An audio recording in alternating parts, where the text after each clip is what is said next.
La plupart de mon système et de la manière dont je vais accompagner les gens, ça va se baser sur ce que j'appelle le degré de spécialisation. Par exemple, quelqu'un qui a une tuck planche ou une tuck front, il a un degré de spécialisation qui est assez faible. Tu vas comboter un petit peu de presse, un peu de force dynamique, et tu viens aussi faire du hold après une variation dure. Dans l'intention, je veux toujours qu'il y ait une idée de rapidité et d'explosivité. Toujours l'intention de se surélever, mais fort, en fait d'abuser le trait, d'exagérer. Début de semaine très intense, milieu de semaine un peu moins intense, fin de semaine encore moins intense. Et après, il y a 2 jours de repos à la fin pour permettre de pouvoir repartir efficacement sur la prochaine semaine. On a tous nos petites désillusions sur un niveau qu'on voulait atteindre, on n'a pas réussi le jour J, c'est normal. Il est passé de 6 secondes de full front, très bas de forme, rapplié et tout, en pike, alors 5 secondes de belle forme, moi il a fait x2, voire x3 sur niveau. Bonjour à tous, bienvenue pour un nouvel épisode de podcast avec Paul Deslangues. Delzangle, ouais. C'est pas facile. Deslangues. Ouais, alors, c'est peut-être plus facile que le mien. Donc, C'est vrai. en tout cas, merci, grand merci pour l'invitation. Comme on disait juste avant de lancer l'enregistrement, ça fait plaisir de collaborer avec d'autres coachs du milieu. Ouais, carrément. Bah, plaisir partagé. Alors moi, ça fait toujours plaisir d'échanger avec d'autres gens parce que chacun a des expériences différentes et des manières d'avancer différemment et de travailler différemment. Donc moi, c'est trop cool. Franchement, c'est un plaisir. Ouais, je suis content que tu acceptes l'invitation. Même les autres coachs aussi ont tendance à accepter assez les invitations. Et c'est vrai que là, en discutant, ouais, je me dis, c'est vrai qu'on est souvent tous dans nos coins un peu Hmm. à développer nos activités et tout sans forcément interagir. Et c'est vrai qu'on a quand même des points de vue un peu différents et finalement, on est peut-être même plus confronté à nos idées, nos contenus. Et c'était l'occasion là d'échanger avec d'autres coachs sur la programmation directement parce que c'est un peu là-dessus qu'on va aller ou sur les techniques d'entraînement Mhm. et voilà développer un peu sur nos différentes expériences. Et voilà, donc vous l'aurez compris, hein, la thématique du podcast c'est très axée entraînement avec d'autres coachs de calisthenics sur lesquels on, euh, on discute ensemble. Parfait, magnifique. Bah, écoute, hâte qu'on discute là-dessus. Parfait, parfait. Je vais te laisser te présenter. Hein. Donc, ça fait combien de temps que tu t'entraînes, que tu es dans le coaching, qu'est-ce que tu fais actuellement Alors moi, du coup, bah, comme tu l'as dit, je m'appelle Paul Desangles, j'ai 22 ans, donc plutôt jeune. Ça fait 6 ans maintenant que je fais de la calisthénie. Précisément 4 ans de statique et environ 1 an et demi ou 2 de Sten-Reps. Je pense que comme tout le monde, on a tous commencé avec des pompes dans notre chambre. Donc ça, c'est un peu pour le niveau street. Là, ça fait 1 an et demi que je suis à plein temps dans le coaching. Je suis lancé à plein temps, c'est mon job full-time. C'est que du bonheur, évidemment. Et donc là, du coup, mes journées sont rythmées par ça, par le travail que je fais pour développer mon activité et mes entraînements, forcément. Parce que je continue de m'entraîner aussi à côté, j'ai pas mal d'objectifs aussi à côté. Donc voilà, voilà, on en est. Super intéressant. Parce que on est rentré en contact. Une fois, il me semble que tu avais commenté une de mes vidéos où je parlais d'hybridation de streetlifting. Puis j'ai vu que tu t'avais commenté peut-être une fois sur YouTube et puis je t'ai suivi. Et depuis lors, j'ai suivi ton parcours d'athlète, de coach et d'entrepreneuriat aussi. Tu documentes même encore pas mal ce que tu fais là pour te développer. Je trouve ça assez inspirant. J'aime bien le contenu, donc je résonne assez bien avec ça en général et donc je trouvais ça pertinent de t'avoir ici. Bah écoute, c'est très gentil, mais ouais, effectivement, c'est l'objectif que je sois assez transparent, que ce soit sur la manière dont je travaille, la manière dont je coach, la manière même dont j'évolue en tant qu'humain. Ce que je fais aussi à côté, j'avais fait effectivement une petite série où je documentais le côté entrepreneuriat, comment je développais l'activité, ce que je faisais, etc. Là, je suis beaucoup plus le côté vraiment analyse, entraînement, de figure pour apporter de la valeur aux gens. Mais, mais effectivement, j'essaie d'être le plus transparent possible et de connecter aussi avec les gens parce que je pense que c'est le but sur les réseaux. Parfois, on oublie que c'est des humains qu'on a en face de nous et qui nous suivent. Et du coup, je trouve ça important de leur apporter une certaine authenticité, on va dire, pour que, pour que ça puisse redonner en eux, tout simplement. Je suis d'accord, hein. C'est vrai que parfois on se rend pas trop compte de ça. Il y a un peu la distance des performances de la caméra, Ouais, des réseaux et, euh, et c'est bien de connecter, de partager ce qu'ils ressentent et autres. un peu carrément. Et surtout que moi je te considère un peu, enfin si on te connaît enfin, si on le voit sûrement sur les réseaux, quoi, où d'autres coachs peuvent te considérer un peu comme l'archétype du gars qui est balèze, enfin, qui envoie des grosses perfs, le jeune coach qui se lance, qui développe bien son activité, donc au niveau entrepreneuriat, ça a l'air de bien bosser. Et donc voilà, on est curieux de savoir un peu ce qui se passe derrière et en même temps, ça peut paraître parfois, ça peut mettre beaucoup de distance par rapport à certaines personnes qui disent tiens, je galère à faire des tractions et là on me parle de planche push-up, comment est-ce Mais que je fais carrément. pour y arriver quoi. Ouais, bien sûr. Mais effectivement, c'est pas toujours simple de pouvoir connecter avec des gens de tout niveau et des gens aussi de toute opinion. Parce que bah, la calisthénie, c'est un sport qui est, alors je vais pas dire récent, mais enfin si, c'est même en vrai très récent, ça fait moins de 15-20 ans que ça existe sous la forme telle qu'on la pratique, qu'on la connaît. Donc forcément, le fait qu'il y ait des gens aussi qui se lancent dans ce milieu, tu me diras si tu as eu des expériences comme ça. Toi, ça fait un moment que tu es dedans, si je suis pas bêtise, ça fait quand même pas mal d'années. Aussi, l'appréhension de voir des gens qui se lancent dans un sport qui est nouveau et de le monétiser et de rendre ça payant. Il y a aussi j'ai déjà eu des petits retours comme ça, des opinions qui n'étaient pas forcément d'accord avec ce que je faisais. Donc, donc il y a de tout. Franchement, sur les réseaux, il y a de tout, mais globalement, c'est toujours très positif. Et le but, c'est ouais, de connecter au mieux. Donc, je suis content si au moins c'est ce que ça transmet. Super, super. C'est vrai que voilà, il y a cet aspect voilà finance qui vient qui à la base se voulait un peu démocratique et très peu Ouais, c'est ça. accessible. Et donc là, c'est vrai que nous deux, bah, on met beaucoup en avant un peu bah, le coaching. Finalement, là, on pense que tout le monde devrait se faire coacher et peut-être par nous parce que bah, c'est notre métier et puis Bien parce sûr. que nos méthodes sont bien. Donc forcément qu'on pousse un peu vers ça et c'est vrai qu'il y a certaines personnes qui ont peut-être moins de facilité à l'accepter, je pense, Ouais, clairement. et d'autres bah, voilà, maintenant sont conscientes. Et je pense que ça évolue bien. Je pense qu'il y a de plus en plus Ah, carrément. de coachs comme nous qui se lancent, qui proposent du bon service et de gens qui en bénéficient. Ah, carrément. Ça va sur une pente qui est ascendante et qui est positive. Donc là-dessus, non, je suis content. Je suis content. Ouais, du taf qui peut être fait par tous les coachs, de manière générale. Donc, Et je reviens aussi sur le fait que je suis content de t'avoir ici parce que là, dans les autres invités, il y avait des, des- d'autres coachs qui étaient plus polyvalents, on va dire, ou plus axés calisthénie musculation ou mhm. figure ou autre. Et là, donc, dans ton cas, on va être vraiment très spécialisé dans la figure plus avancée. Et donc, ça va être assez intéressant. On va essayer d'aller de creuser un petit peu dans cette direction-là. Et probablement qu'il y aura quand même des éléments applicables pour même les premières figures ou même Bien l'entraînement en sûr. général. Et Mhm. donc ça va être chouette. Carrément. De toute façon, moi, j'accompagne du début des figures jusqu'à mon niveau, quoi, en fait. Donc, pour le coup, bien sûr, il y a des choses tout à fait applicables pour tout le monde. Donc, C'est carrément. quoi la moyenne du niveau des gens que t'accompagnes, tu dirais? Donc la majorité, c'est quoi leur niveau, leur perf et leurs objectifs? La plupart, ça va être quand même relativement débutant. On va tourner entre des gens qui vont être autour d'une tuck planche, cette veste tuck front, potentiellement, et qui veulent débloquer leur première straddle, premier full front, même première full planche. La plupart sont à ce niveau-là. Voilà. J'en ai un ou deux qui sont un peu plus hauts et qui font déjà des petits combos en straddle et en full. Et la plupart des gens que j'ai, c'est sur le déblocage des premiers hold, première seconde de hold dans les variations finales de planche et de front. Ok, intéressant. C'est souvent la question aussi qu'on se pose parce que parfois on partage beaucoup de méthodes un peu plus avancées. Ok, là pour entraîner parce que en tant que coach c'est souvent ce qu'on fait nous et donc on va dire là pour aller plus loin, bah, je dois faire des combinaisons, je dois faire du grip de groove à fond Ouais, de balle, etc. Alors que finalement les gens qu'on va avoir au quotidien, ils ont 3-4 entraînements en semaine. Ils c'est veulent ça. juste débloquer leurs 3 premières secondes de figure et il manque encore un peu de force ou autre. Et donc peut-être qu'il y a parfois un petit décalage là-dessus. Et je pense qu'on va pouvoir aborder certains éléments Ah, et ben là-dessus là, on aussi. peut certainement aborder un point super intéressant, justement, sur, ça, de toute façon, on abordera plus en détail après, enfin, tu me diras, hein. Mais effectivement, sur le fait d'appliquer ce que tu fais pour toi et de l'appliquer aux autres. Ça, Mhm. c'est un point sur lequel j'ai un avis assez tranché. De toute façon, on peut avoir ça. Sur justement la manière dont tu vas mettre en place ta propre expérience pour la développer pour les autres. Bon. Donc ça, Ok. pour le coup. Je pense qu'on aura l'occasion d'en revenir. Et là, je voulais commencer aussi le podcast. Bon, bah, ça va justement être un peu sur ce sujet-là, puis on fera la distinction. Donc, c'est quoi une semaine d'entraînement type pour toi? Donc, c'est quoi tes objectifs du moment? Comment est-ce que tu te programmes actuellement?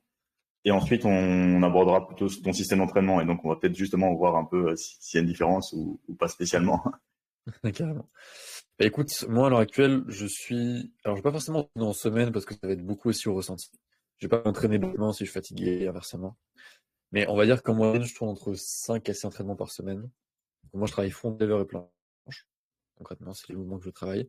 Et en planche, mon objectif à l'heure actuelle, c'est tout bonnement augmenter mon endurance en combo, en full planche. Donc, ça va être plus de full planche push-up, plus de full planche press, des combos plus longs.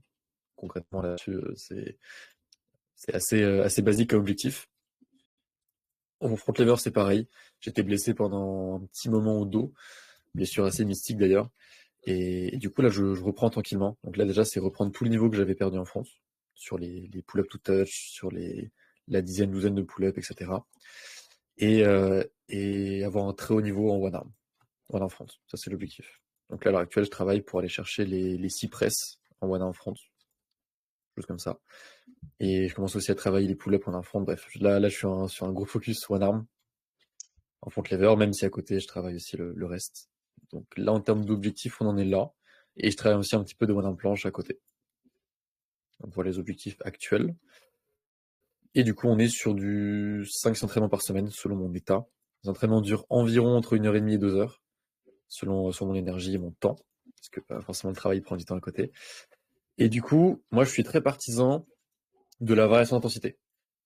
J'ai pas une génétique qui me permet de pouvoir aller tout le temps à l'échec comme un zinzin constamment et aller faire mes variations les plus dures. Ça, genre juste physiquement, mon corps ne supporte pas. Donc je varie pas mal les intensités et globalement, je vais avoir 2 séances qui vont être intenses, qui vont être mes exos poids du corps. Je vais aller chercher mes variations les plus dures et les plus intenses, que ce soit en front ou en planche, et 2 séances un peu plus légères où là, je vais utiliser différentes progressions pour me délester et faciliter un peu la chose, pour accumuler des tensions et des progressions, et des répétitions, pardon. Donc en gros, ça va être potentiellement avec du classique, potentiellement en straddle, bref, aller travailler des versions un peu plus basses, un peu plus simples, pour justement accumuler plus de répétitions. Concrètement, ça va ressembler à ça. Et à côté de ça, je fais souvent de l'activation un peu tous les jours, histoire juste de répéter une sorte de grise de groove, en gros, tout au long de ma journée.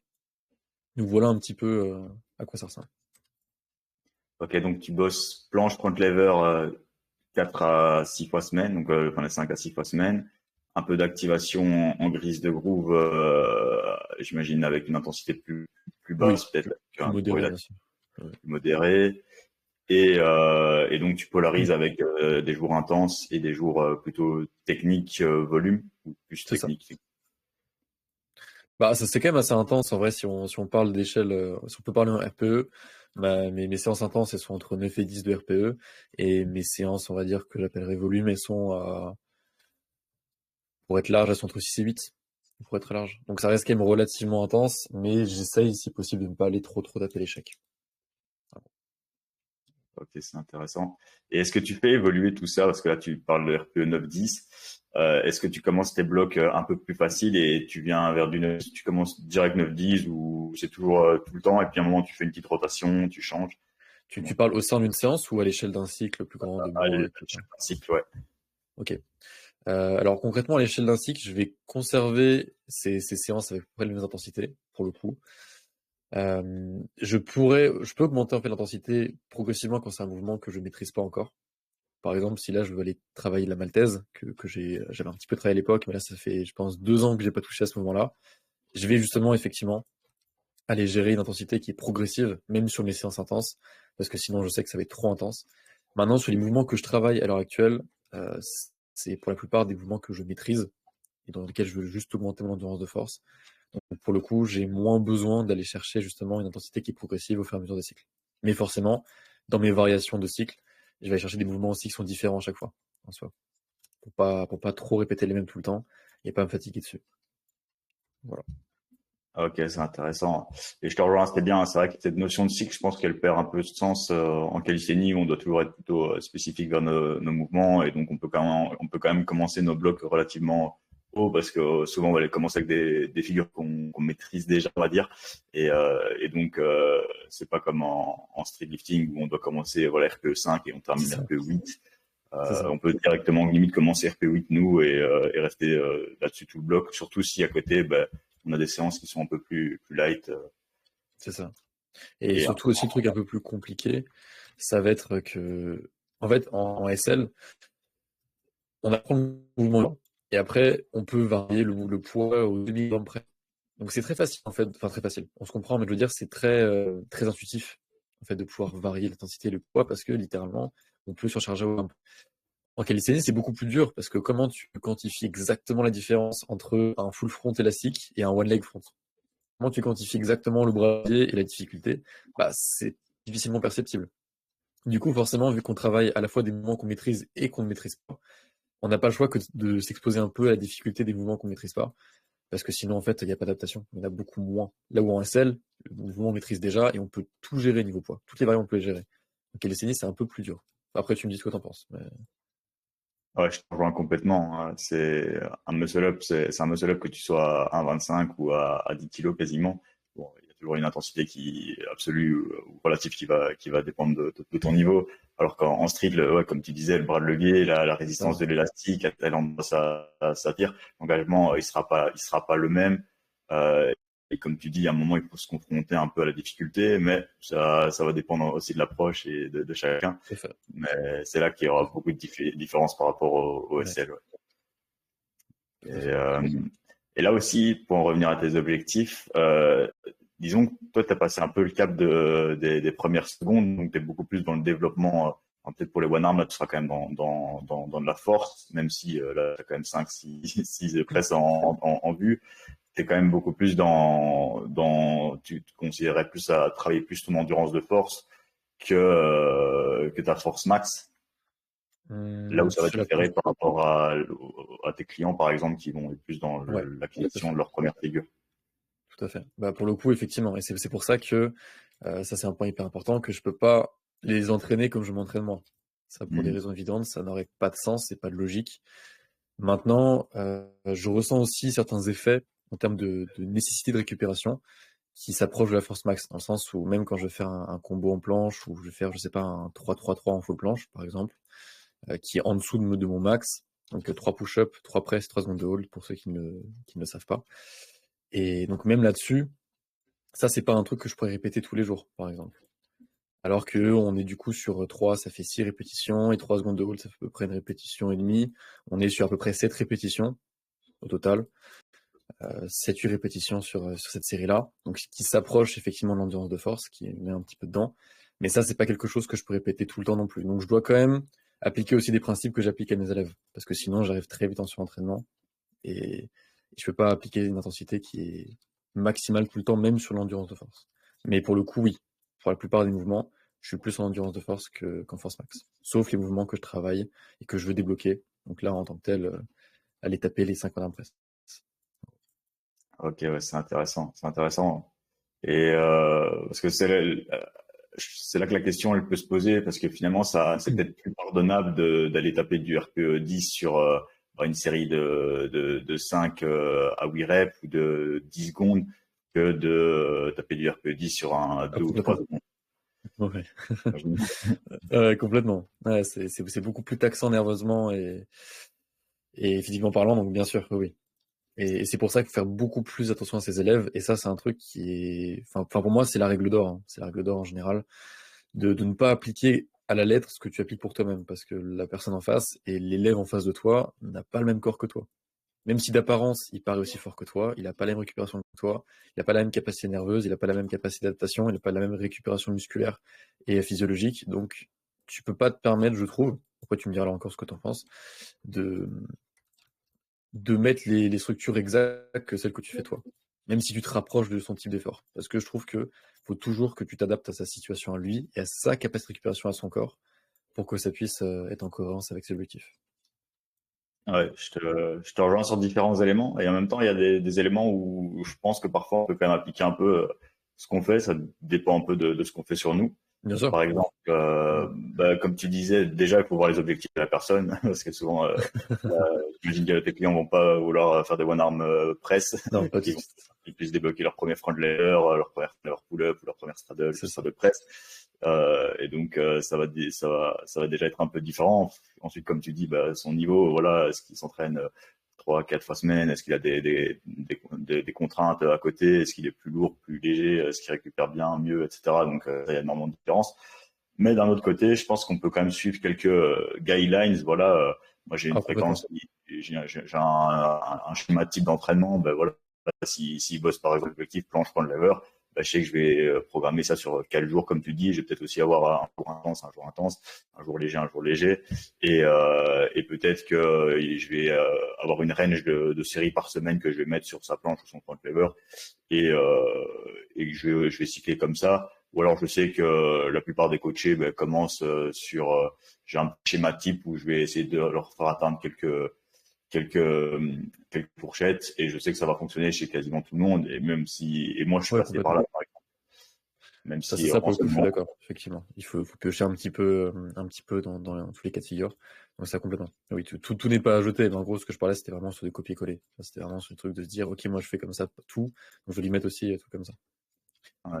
Et là où je te rejoins, c'est que on voit beaucoup de coachs, voilà, justement, il y a des autres coachs qui se lancent, qui ont un peu ton archétype, mais qui, je trouve, qui sont peut-être moins réfléchis, moins nuancés dans leurs propos, et Mm. où on a des retours d'expérience et on voit que, voilà, il leur fait affaire à un coaché qui est pas prêt. Par exemple, un de tes élèves, il commence, il est pas encore, il a pas encore une fondation vraiment solide sur ses figures. Il débute les figures à la limite, et il va lui dire, ok, là, tu vas spammer tes tentatives, tu vas faire spam Ouais. penta, drop set, et après, tu vas essayer de faire un combo, alors qu'il sait pas tenir encore une tuck, et il y Bah a oui, pas oui. grand.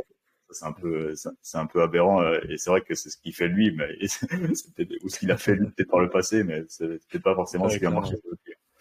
Mais c'est souvent un truc que tu observes. Je sais pas, enfin, tu me diras ton retour d'expérience aussi, mais c'est souvent un truc que tu observes, c'est les gens très forts, en général. Ouais, Tu vas vraiment avoir quelqu'un qui va avoir un niveau un peu, alors, je veux dire lambda entre grands guillemets, hein, qui va justement faire ce genre de choses.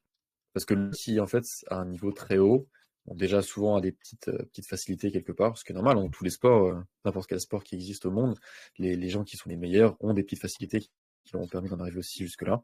C'est normal. Mais du coup, c'est des gens qui n'ont pas toujours eu besoin, on va dire, de structures vraiment efficaces, comme certains de nos coachés peuvent avoir besoin pour évoluer, et qui du coup sont passés par justement ce qu'ils sont en train de dire et qui ont marché pour eux, parce que eux, ils ont eu le corps pour, et ils ont eu le niveau pour très vite. Mais effectivement, il y a beaucoup de gens, même la plupart des gens, qui sont pas capables d'avoir des rythmes aussi soutenus dès le début. Donc ouais, tout à fait. ouais. Je te rejoins, c'est bien, hein. C'est souvent les personnes, les plus douées ou quoi, ont eu moins de difficultés à progresser, ou alors eux dans leur tête ils ont eu un schéma de progression et ils ont débloqué leur planche en un an comme ça. Alors ils doivent C'est ça. faire un peu le même système à leurs élèves, où ils ont pu avoir 2-3 personnes qui ont fait ça, mais voilà. Après, je pense qu'avec plus d'expérience, ils vont se rendre compte que ça va peut-être pas Bien fonctionner. sûr, Ils vont maturer un peu et tout, mais en bien même sûr. temps, ils font quand même peut-être beaucoup de mal, on va dire, à certaines personnes, et peut-être C'est même un les peu le dégoûter problème. du sport, parce que voilà, si Un tu peu le vends un peu problème. des rêves, tu leur dis dans 6 mois, tu as une full planche, et là ils sont rincés en faisant des tuck planches, et ils savent pas, ils Ah, vont c'est avoir ça. l'impression qu'ils sont pas faits pour ça, quoi. Ah, ouais, clairement. Mais j'en ai récupéré des élèves comme ça, hein. J'en ai récupéré. Bon, je vais pas dire les noms parce que ça se fait pas, mais j'en ai récupéré des élèves de certains coachs comme ça justement. Et ouais, ils sont arrivés en entraînement à un niveau qui était très très bas entre guillemets. Donc ce qui est assez étonnant. Et après, la remise en question effectivement, elle doit être faite, mais surtout, il faut avoir les connaissances pour. Parce que en fait, c'est bien de savoir que ce que tu fais est pas bien, mais est-ce que tu sais comment faire pour que ce soit bien? Et ça, Ouais, parfois, c'est plus dur quand t'as pas forcément les bases théoriques qui vont derrière. C'est aussi ça. Et donc c'est pour ça que je pense que la remise en question, effectivement, peut être plus efficace si tu as les connaissances derrière pour réussir à comprendre pourquoi ce que tu faisais était pas bien, ou ce que tu mettais en place pour les autres était pas bien, plutôt que juste savoir que ça marche pas, mais ne pas savoir comment faire, du coup continuer à faire comme ça parce qu'il n'y a pas d'autre solution. ouais, c'est ça. Souvent, t'appliques ton système, et après tu te rends compte que ça fonctionne pas, et tu te dis, tiens, il est peut-être non répondeur, et on sait que parfois pour les non répondeurs, il faut le faire plus longtemps, mais il y a un moment, parfois, Ouais, il faut savoir prendre des décisions. Est-ce qu'il y a moyen de faire mieux, enfin de pas continuer à foncer la tête dans le mur, ou alors peut-être, ouais, de trouver une solution, ou alors de faire mieux parfois aussi. C'est ça. Et ça demande toujours une constante remise en question. Et j'imagine que depuis les années que tu coaches, t'as évolué, t'as réfléchi beaucoup aussi là-dessus. Complètement. Ah, mais je me suis beaucoup remis en question et en vrai, mes tout premiers coachings, il y a plein de choses qui allaient pas en soi. Et je m'en suis rendu compte. Mais c'est aussi comme ça qu'on apprend, c'est en se rendant compte de ce qui fonctionne, ce qui fonctionne moins. Et savoir aussi dire, OK, là, ça marche pas. OK, là, c'est moins efficace. Donc, bien sûr. On peut pas commencer au top niveau dès le début. C'est assez idyllique comme système. Mais là-dessus, non, pour le coup, je te rejoins complètement. Mais c'est pas simple hein, d'être coach, hein, en vrai. Hein. C'est pas facile. C'est Ah, c'est euh, c'est c'est hyper vraiment un dur. métier à part entière. C'est pas un truc que n'importe qui peut s'improviser. Et moi, le premier, hein, je sais que pendant mes premières années de pratique, au début, je sais pas si tu faisais ça aussi toi à l'époque, mais moi au début dans ma bio, sur mes premières années de street, je mettais DM for coaching en bio et j'attendais qu'il y ait des gens. Et en vrai, j'avais pas les compétences pour. Hein. Je le savais, à cette époque-là, j'avais pas les compétences pour. Je pensais que oui. Je pensais que oui, parce que je me disais, bah, tout le monde sur les réseaux, sont mes coachs, moi aussi, on y va. Mais j'avais pas les compétences à cette époque-là. Je m'en rendais pas compte. Mais c'est pour ça que ça s'improvise pas, je trouve. C'est un truc qui met du temps. Mm. C'est un milieu, et je pense qu'on a beaucoup de choses à apprendre dans le milieu en général. Dans le coaching en clinique, comme on dit au début, c'est plus complexe que le streeting. Je pense que c'est plus facile d'avoir déjà un petit système qui marche bien, qui applique quasi tous en streeting. Je pense qu'en clinique, il y a tellement de profils différents et de difficultés. Et, et, et après, c'est toujours un peu ce syndrome. Au début, tu penses, enfin, tu penses que tu connais tout, puis tu te rends compte que tu connais rien et tu passes là-dedans. Et c'est vrai que tu vois, les personnes, ils ont eu la planche en avant, des MPing. Ouais, c'est ça, hein, il y en a beaucoup. Il y en a vraiment beaucoup, des athlètes, entre guillemets, qui sortent un peu de nulle part et qui sont là depuis 3 mois. Je tombe sur beaucoup de comptes qui mettent DM for coaching et ils sont juste des athlètes. C'est juste des gens, ils vont au lycée, ils vont en études sup, comme n'importe qui, ils font leur vie de leur côté. Mais c'est pas du tout, c'est pas leur taf, quoi. Ouais. Et après, en fait, même ces personnes-là, ils ont pas beaucoup de coachés finalement, parce que Ah, bien sûr. Oui. c'est pas facile. Les gens ne vont pas foncer à DM quand tu mets ça. Il y a très peu de personnes qui Ouais. vont DM, sauf si t'es vraiment très très fort. Et donc il y a tout ce développement. Et puis une fois que tu as tes athlètes, ben, t'es là, tu te rends compte que c'est peut-être pas si facile que ça de les faire progresser, qu'il faut Ouais. continuer à se former, qu'il faut continuer à faire venir des athlètes chez toi et leur proposer le meilleur service pour ça. Et, et ouais, je pense que j'avais personnellement, j'avais tellement déjà galéré à progresser, puis j'avais déjà pas mal expérimenté du coaching en salle finalement, et même un peu en calisthénie ou à travers d'autres personnes, que je savais que je pouvais déjà amener du résultat, mais j'avais toujours un peu ce syndrome de l'imposteur de me Bien dire, sûr. ah, moi j'ai jamais débloqué une full planche, je vais jamais pouvoir aider à quelqu'un à faire ça, ou encore à l'heure actuelle, on l'a toujours imposteur.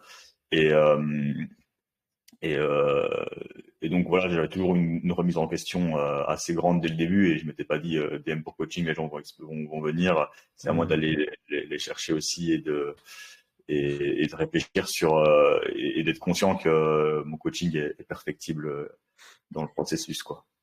Complètement. Bah, c'est cool si déjà tu avais cette maturité-là à l'époque.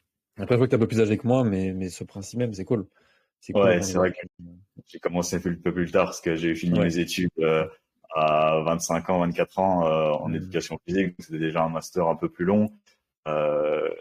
J'avais déjà à ce moment-là déjà 10 ans de calisthénie dans les pattes. Oui, bah, c'est ça. J'avais déjà coaché un peu, donc j'avais un peu plus de maturité. Mais Hmm. d'un côté, j'aurais pu avoir tout autant de connaissances en étant plus jeune, et c'est là que je suis vraiment surpris de maintenant avec les connaissances actuelles. Bah, voilà, à 18 ans, même 16 ans, tu pourrais être un très très bon coach si tu fais les choses bien. Et Bien sûr. là même à 22 ans, tu affiches aussi un bon niveau de connaissances et de compétences aussi, je pense. Hmm. Mais, ouais. Mais après, c'est pas facile aussi de se former. Alors moi, j'ai la chance de me former auprès de gens justement qui avaient un petit peu théorisé tout ça, mais c'est difficile de se former en calisthénie parce qu'il n'y a pas d'études en fait sur le sujet. Et donc, ton seul moyen vraiment efficace, c'est d'aller faire le parallèle avec d'autres sports de force et de réussir à adapter ça un petit peu à ce sport-là. Mais donc, même pour les gens qui veulent se lancer dans le coaching, c'est pas évident de se former efficacement, ou du moins d'avoir vraiment les connaissances qu'il faut pour, coacher là spécifiquement calisthénie. Donc, Ouais, c'est pas simple, hein. C'est vrai que quand tu tapes calisthénie sur PubMed ou les moteurs y a scientifiques, rien. le seul truc que tu vois, c'est des blessures. Bah oui, c'est ça.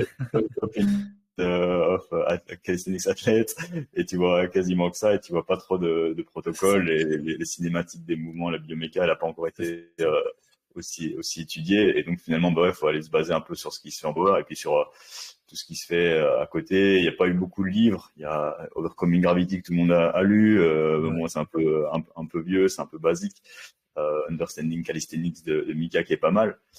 Et puis, bah, maintenant, je pense qu'il y a quand même beaucoup de coachs qui partagent un peu leurs connaissances. Donc, c'est vraiment à travers finalement tous les réseaux, les livres que tu vas lire, les anecdotes personnelles de chacun, ce que les coachs proposent, que tu vas pouvoir te former. Et puis aussi en coachant, je pense. Aussi. Aussi, bien sûr. Bien sûr. Ah non, complètement. Toi, Mais peut-être, qui sait? Dis-moi. tu t'es formé comment Alors, moi, en gros, je me suis formé principalement auprès de Adrien W. Je sais pas si ça te parle. Bien sûr, bien sûr. Bien sûr. J'aimerais bien l'avoir sur le podcast. Je crois que je Ah, le dis à bah chaque voilà. podcast. Effectivement. Bien sûr. Parce que, Bien sûr. à la base, c'est lui qui m'a lancé un peu l'idée de faire le podcast, parce que quand il a, bah, avec sa fameuse vidéo les 7 lois de la force, j'avais fait une petite vidéo React. Et, Mhm. et du coup, je voulais échanger avec lui là-dessus. Et finalement, bah, je sais qu'il est très, très occupé en ce moment, mais je sais qu'à mon avis, il viendra un jour. Et, et puis, voilà, même avant ça, j'avais déjà eu l'occasion d'échanger avec lui et tout. Et donc, ouais, mais je vois bien c'est qui. Carrément, bah, voilà. Bah, du coup, lui, justement, il a pas mal théorisé la chose et il s'est beaucoup basé sur le power. Du coup. Aller prendre les connaissances du power, les adapter à la calisthénie avec justement tous les trucs dont j'avais commencé à parler, avec justement les différents bras de levier et comment tu vas adapter à un sport dans lequel les variables sont beaucoup plus dures à prendre en compte et ici qui sont beaucoup plus dures à gérer. Donc, concrètement, c'est lui qui m'a appris la plupart du côté théorique, tu vois, de comment ça fonctionne et de son système à lui en tant que tel. Et après, en gros, j'ai perfectionné ça aussi avec l'expérience. Donc aussi mon expérience un petit peu perso, j'ai mis un petit peu mon grain de sel, on va dire. Et par la suite, j'ai aussi adapté quand j'ai commencé à coacher, parce que voilà, maintenant j'ai coaché pas mal de personnes, donc aussi j'ai pu voir les retours d'expérience, j'ai pu voir les moyennes qui se sont dessinées, et aussi ce qui fonctionne mieux que d'autres, parce que j'ai aussi vu qu'il y a des choses qui fonctionnaient pas tant, même si sur le papier c'était censé fonctionner, et inversement, des choses qui paraissaient pas forcément efficaces et qu'au final avec lesquelles on a eu de très bons résultats. Donc voilà un petit peu d'où ça vient. Et avec Adrien, c'était des discussions ou alors tu t'es fait coacher par lui?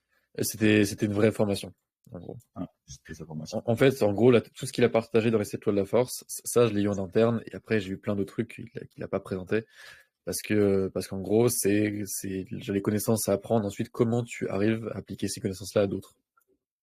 Mhm. Donc, c'est une très longue formation vidéo où justement, il est venu sur tout ça. Et après, là, il y a de ça 6 7 mois, en septembre, il a rendu ça, il a rendu une partie publique, en tout cas, avec le côté purement théorie de sa grande vidéo là sur les 7 lois de la force qu'il a mis. Mais ça, justement, ça, c'est la partie émergée, on va dire, de l'iceberg. Et c'est, on va dire, le début pour se mettre un peu dans le truc et mieux comprendre un peu comment, sur le principe, c'est censé fonctionner.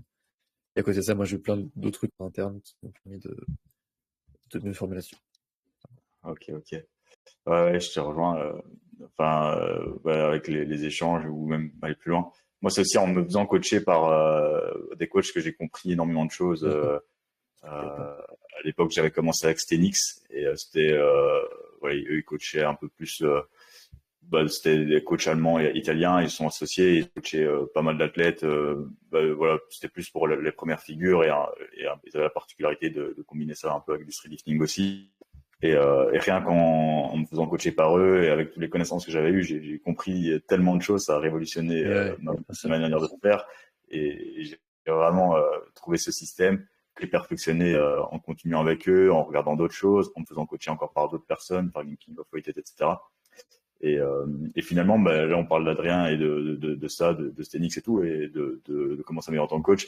Et bah, je suis en train de lancer justement une prochaine formation de mentorat aussi Calisthenics Coaching System.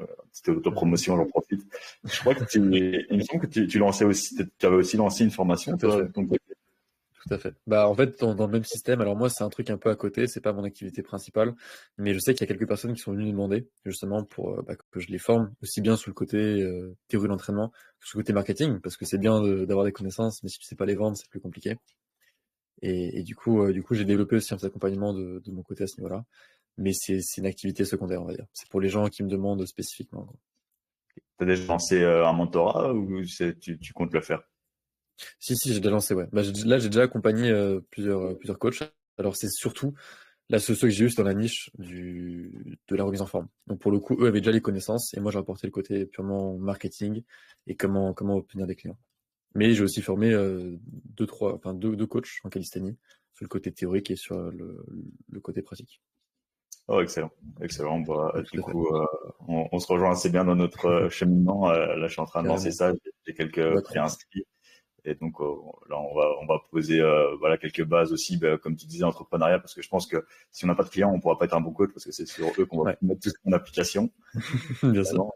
Et après, en parallèle, voilà, il y a toujours des connaissances basiques d'anatomie bioméca qu'on peut appliquer à la C'est calisthénie, ça. puis tout ce qui est programmation, périodisation, planification, technique des mouvements qu'on peut creuser à l'infini et, euh, et ça c'est trop bien quoi. Donc pouvoir apporter un peu de notre expérience sur ces éléments-là, je pense que c'est hyper intéressant. Ouais, carrément.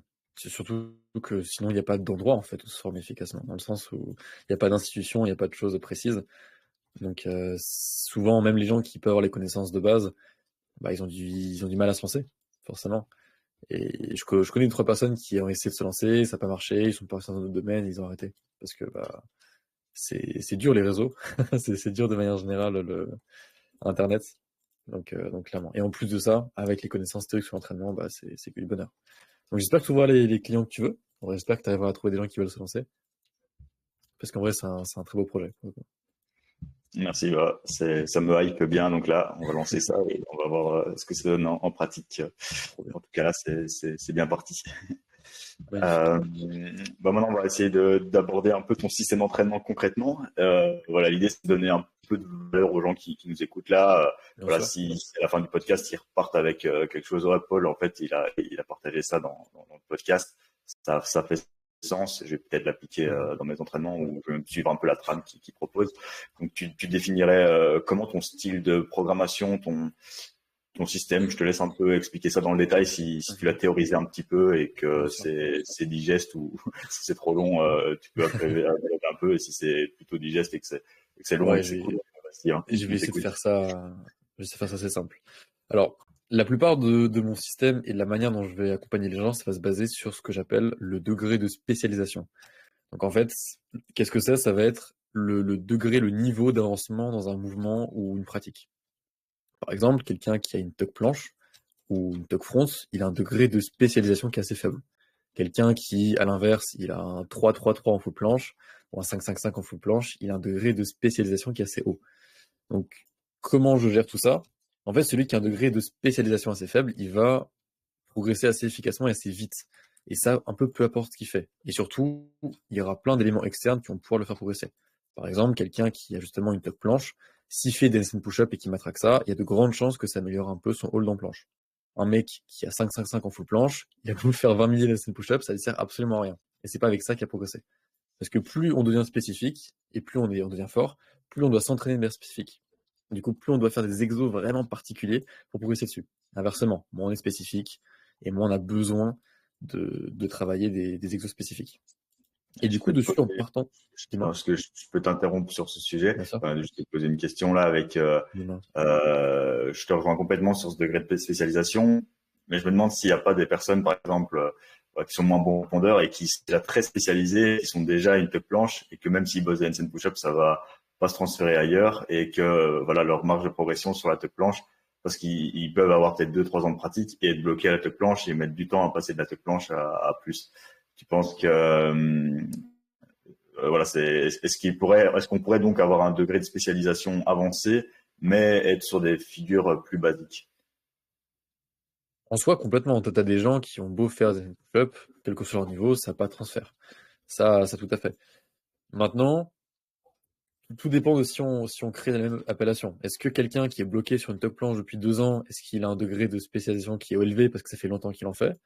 Ou est-ce qu'il a un degré de spécialisation qui est faible parce qu'il a un niveau qui est relativement bas? En vrai, c'est pas mal débattable. Pour le coup, c'est vrai que la temporalité va jouer aussi. Donc effectivement, si quelqu'un fait de la planche depuis 2 ans, même s'il est bloqué à la tuck, bon, c'est qu'il doit faire des choses vraiment très mal si pendant 2 ans il est Ouais, bloqué à la tuck. peut-être qu'il fait les choses Mais mal, peut-être qu'il est pas très bon répondeur, qu'il fait aussi, 1m95, qu'il est peut-être fort sur d'autres mouvements, mais enfin, voilà, ou alors, ouais, même si c'est spécialisé, peut-être, bien sûr, et voilà, il y en a parfois, c'est un peu, bien 2 ans, sûr. c'est peut-être un Donc peu extrême, dans des mais cas de figure, ça peut arriver. complètement. Dans des cas de figure comme ça, effectivement, on peut considérer un degré de spécialisation un peu plus haut et du coup le mettre dans d'autres ranges, en fait, d'autres répétitions. Mais Ouais. tout à fait, ça carrément. Et du coup, oui, en gros, je me base sur ce fameux degré-là pour adapter l'entraînement. Donc, je vais diviser ça en 3 grosses catégories. Je vais dire une spé qui est faible, spé moyenne et spé haute. Donc, spé faible, comme j'ai dit, c'est vraiment le début, quoi. C'est soit de zéro, soit les premiers débuts de variation, top planche, advanced stock front, ce genre de choses. Spé intermédiaire, ça va tourner entre, justement, ce niveau-là et un niveau plus avancé. Donc, ça va être, par exemple, un one leg front, quelque chose comme ça. Ça va être aussi un advanced stock front qui est un peu plus avancé. Ça va être un début d'advanced stock planche aussi. Donc ça va être justement passer ce début vraiment entre guillemets débutant de la ligne planche, de la top planche.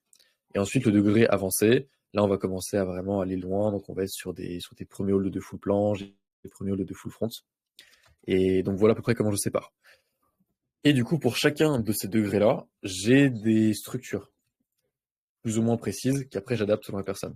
Donc pour les gens qui débutent, c'est un peu con ce que je veux dire, mais vous pouvez faire un peu n'importe quoi. Alors, j'abuse un peu quand je dis ça, mais disons que la, la structure et les degrés de gestion d'intensité vont être un petit peu moindres, parce que forcément, vu que les débutants, il y a une capacité, une courbe de progression qui est très haute. Donc l'idée, ça va être de venir axer beaucoup sur le temps de tension et la répétition, parce que concrètement, là, c'est ce qu'il faut, que son corps puisse adapter et comprendre mieux la position.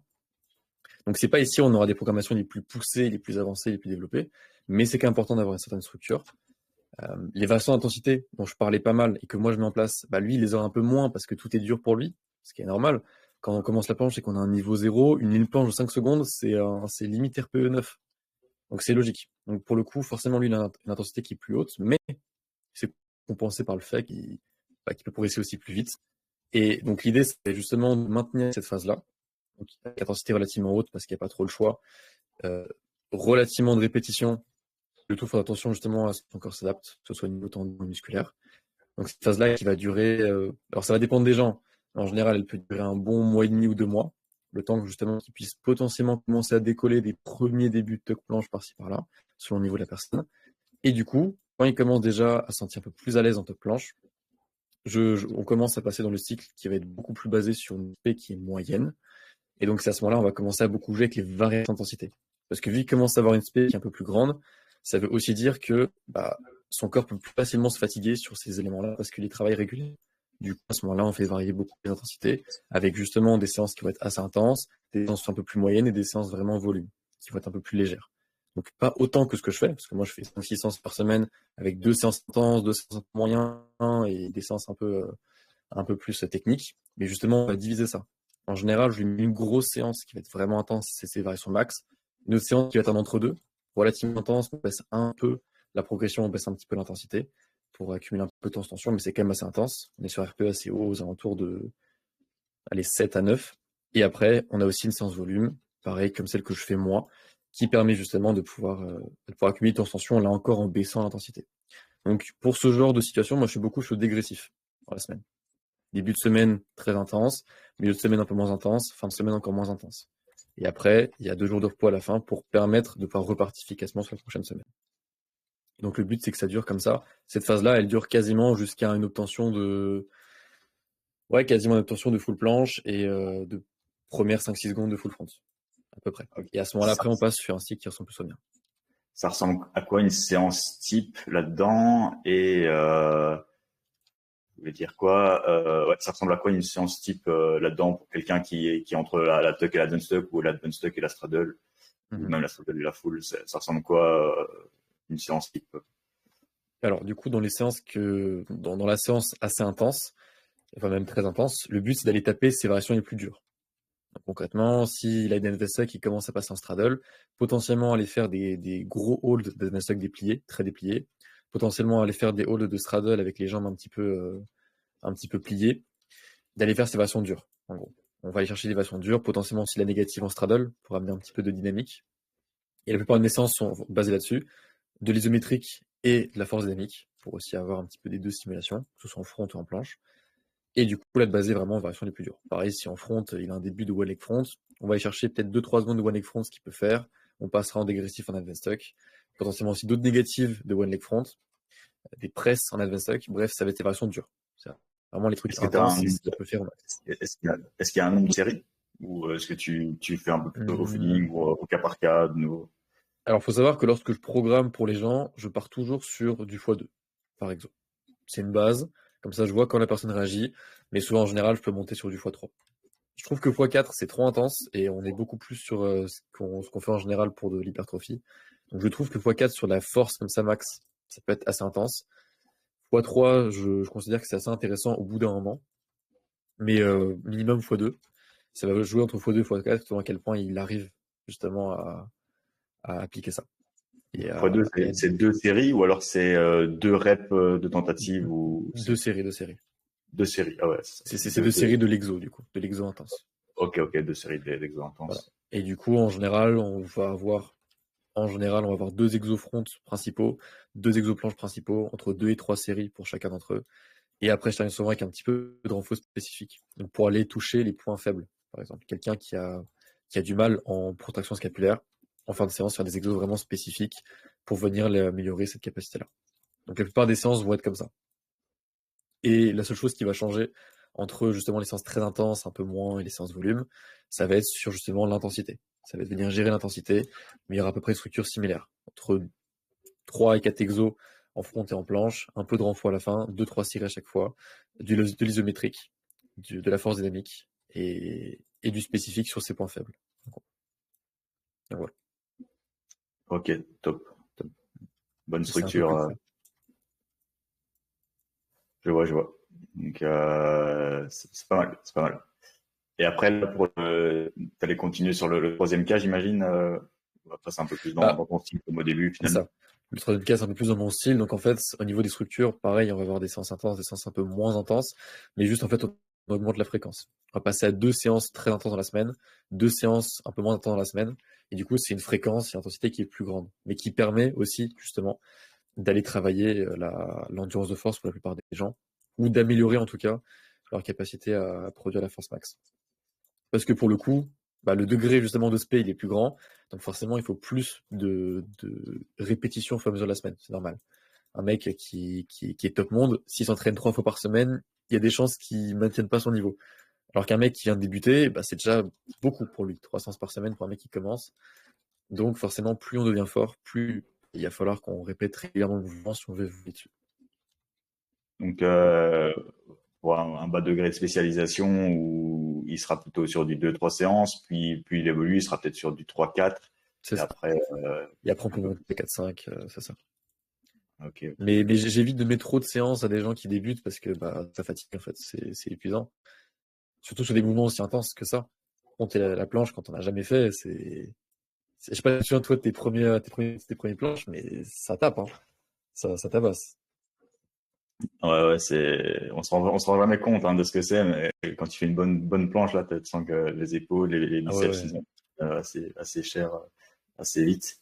Ouais, Après, moi, clairement. quand j'ai commencé, j'ai directement suivi un peu les gars qui disaient qu'il fallait s'entraîner tous les jours et j'aimais bien un peu Bah oui. cet aspect-là. Donc, c'est pour Ouais, ça bien qu'au sûr. début, j'ai très peu progressé. C'est que je m'entraînais 5-6 fois semaine et voilà.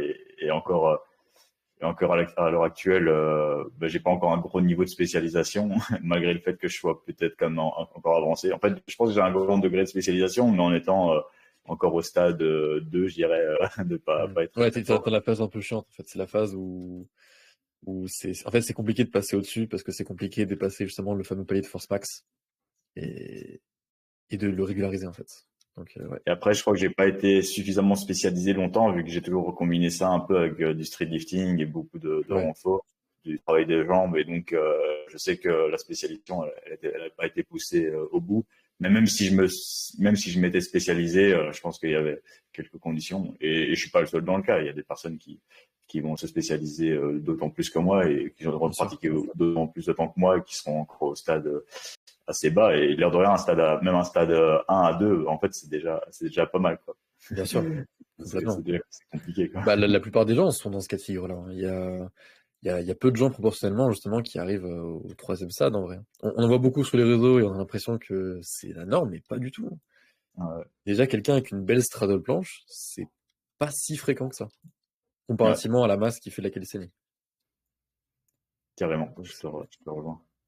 Et dans ces stades de spécialisation, donc j'imagine que tu fais évoluer les rampos, les exercices accessoires spécifiques ou moins en fonction d'eux. Donc j'imagine qu'à un stade plutôt début, on va presque faire à la limite du bodybuilding où il pourrait se faire plaisir, et à un stade peut-être intermédiaire, un peu plus, peut-être un peu de force mais très spécifique. Et sur le stade avancé, ben là il va plus faire de rampos. Limite tu vas lui mettre plus de spécificité et de volume accessoire grâce aux exercices principaux, j'imagine. oui, c'est un peu ça, c'est ça. Mais en fait, c'est un peu ce que je disais au début. En soi, un mec qui débute le front et qui, je sais pas, à genre 15 tractions et qu'il arrive à faire une adverse au front, bah, il y a des endroits où je vais lui mettre des tractions lestées. En soi, je peux tout à fait justement lui apporter un peu de traction lestée, lui apporter des exos un peu externes en fait, la renfort un peu externe, gagner juste en force de manière générale, pas forcément de manière spécifique parce qu'il a pas tant besoin. Il débute, donc c'est pas très grave, c'est pas hyper spécifique. Et petit à petit, effectivement, plus il prend en niveau et plus il va faire que du front pour améliorer son front en tout cas. Donc tout à fait, ça va ressembler un peu à ça. En fait, c'est un entonnoir. C'est vraiment un entonnoir où au début, il y a n'importe quel exo qui cible à peu près la zone musculaire. Et petit à petit, plus on devient bon, et plus bah, c'est des exos très spécifiques. Sinon le transfert est un peu moindre en soi. Ouais. Donc carrément. Moi, je trouve que parfois c'est quand même très compliqué, et c'est parfois paradoxal aussi justement avec les principes d'entraînement, parce que en fait plus tu deviens avancé, plus tu es capable, t'as un peu débloqué cette coordination. Finalement, tu n'as plus besoin de trop pratiquer le mouvement, de l'apprendre parce que tu l'as déjà appris. Et souvent, ce qui va être le facteur limitant, c'est toujours ta force au final, ou peut-être même l'hypertrophie que tu as sur cet angle spécifique en particulier et ce mouvement-là. Et donc finalement, moi je pense que même quand tu es avancé, tu as toujours besoin d'un peu de renfort pour aller stimuler un peu plus efficacement ces zones musculaires. Et maintenant, le renfort il doit être de plus en plus spécifique et de plus en plus pertinent, peut-être beaucoup moins général, et par exemple privilégier des bonnes tensions. En fait, c'est un maximum de tension dans les mouvements demandés. Et c'est un peu la même chose aussi avec la fréquence d'entraînement. Tu vois, même si t'es très avancé, t'es un power qui squatte 250-300, finalement, il va mettre tellement de stress sur son corps qu'il va peut-être pas pouvoir squatter aussi souvent qu'un autre, même si en calisthénie, c'est un peu différent. Et je pense que là où les gens plus expérimentés en calisthénie peuvent s'entraîner plus, c'est parce qu'ils ont plus de mouvements différents à travailler, qui sont très techniques, pas qu'un seul mouvement intense qu'ils vont bien répéter, j'imagine. Bien sûr, bah après en fait ils sont ni limite, c'est même plus l'endurance de force, c'est de l'endurance tout court en fait. C'est un niveau qui est très très avancé. Alors quand tu prends les top mondes, c'est de l'endurance. Ils sont même plus dans une endurance de force, c'est aberrant. Ils te font 50 push-ups to press, c'est un autre game encore. Mais carrément. Mais effectivement. Ouais, dis-moi. L'entraînement est pas le même là-dedans, ouais. Ouais, c'est ça. Là, et puis pour la fréquence, tu vois, tu me disais, un débutant, peut-être qu'il va pas non plus savoir mettre une grosse intensité, donc finalement, il peut quand même déjà avoir une fréquence 2, voire 3. Mais, même s'il pourrait progresser avec 1, comme tu dis, il peut faire n'importe quoi au début, il va faire des curls, il va s'améliorer en planche, mais je pense qu'il peut quand même déjà pratiquer un petit peu, même peut-être un peu plus, et il a plus de marge d'erreur. Mais peut-être pas aller sur du 5-6 entraînements comme on peut le c'est un peu, au début, c'est un peu beaucoup. Mais effectivement, de la renfo sur certaines zones, d'un point de vue purement hypertrophie, ça peut être intéressant. Notamment, pour les gens qui font de la planche, parfois, ça peut être intéressant d'aller taffer les avant-bras. Donc, les taffer à la salle, comme tu les tafferais basiquement avec des haltères et des machines. Parce que justement, forcément, plus tu as un muscle qui est gros et plus ton potentiel de force et de production de force dans ce muscle est importante. Donc, effectivement, parfois, tu peux être bloqué à certains paliers parce que musculairement, tu n'as juste pas ce qu'il faut pour le truc spécifique. Donc, tout à fait. Ça peut être intéressant de mixer ça avec de la renfo sur les muscles que tu travailles, carrément. Ouais. Il y a cet aspect renfort les petits muscles là. Moi, je pense aux faisceaux claviculaires quand tu presses Oui, ou, tout à fait. voilà, même l'amplitude de flexion, ça peut être toujours intéressant. Ou le coracobrachial qui a quand même un petit rôle aussi dans la planche. Et après, il Complètement. y a aussi l'aspect blessure. L'autre jour, je me suis fait une blessure du rond pronateur, une petite Ah, planche, et je me suis fait une déchirure comme ça pendant ma séance. ah ouais, Et déchirure complète. ouais, enfin, j'ai réussi à terminer ma séance, mais c'était bleu instant. Et Putain. ça me gênait pas trop. Et après, c'était plus de peur que de mal parce que enfin, je vois vraiment la déchirure. Je me dis, purée, le compronateur, je savais pas qu'il était si Bah actif ouais, en ouais. planche. Mon poignet, il a juste fait un petit peu ça, comme ça, dans le mouvement. Ouais. Bon, c'était pas une grosse quantité, une plaque élastique de 14 kilos. Et j'étais quand même assez habitué au mouvement, mais boum, ça a pété. Et première fois que je me fais ça. Et du coup, bah, Putain. on parle et là, je me dis, en fait, c'est que mes avant-bras étaient un peu trop faibles et j'ai Hmm. recommencé à les renforcer. Voilà, c'était une blessure plus de peur que de mal. 2, 3 jours, j'arrivais à me réentraîner avec un peu de crainte. Mais c'est parti en une semaine. Mais comme quoi, une petite déchirure, ça, Ouais, c'est assez ça étonnant. Je sais peut, pas si tu as déjà expérimenté ça en ça peut tant que partir très plancheur. très vite. J'ai pas eu des déchirures, pour le coup, j'en ai pas eu. J'ai eu pas mal de tendinopathie, classique, biceps, épaule. Ça pour le coup, en vrai, je les ai sans trop de soucis. J'ai eu un moment de blessure assez inexpliquée au poignet. Alors justement, exactement sur ce que tu disais, où justement je tenais mes paras trop comme ça. J'étais pas dans l'axe, c'était comme ça. C'était en 2022. Et à ce moment-là, j'ai eu vraiment grosse douleur à la main, mais dans la main, je pouvais plus tenir une parallèle. Et ça a duré, je pense, 3-4 mois. C'est parti tout seul. Alors, j'ai eu de la chance. Franchement, j'ai de la chance, c'est parti tout seul, mais pendant 3-4 mois, je peux rien faire. Et là, moi, le gros problème que j'ai, c'est au niveau du dos. En fait, j'ai des grosses contractures quand je fais du front lever, notamment du touch. Le touch, pour moi, est très compliqué physiquement parlant, parce que ça crée des très grosses contractures. Et à l'heure actuelle, j'ai des contractures chroniques.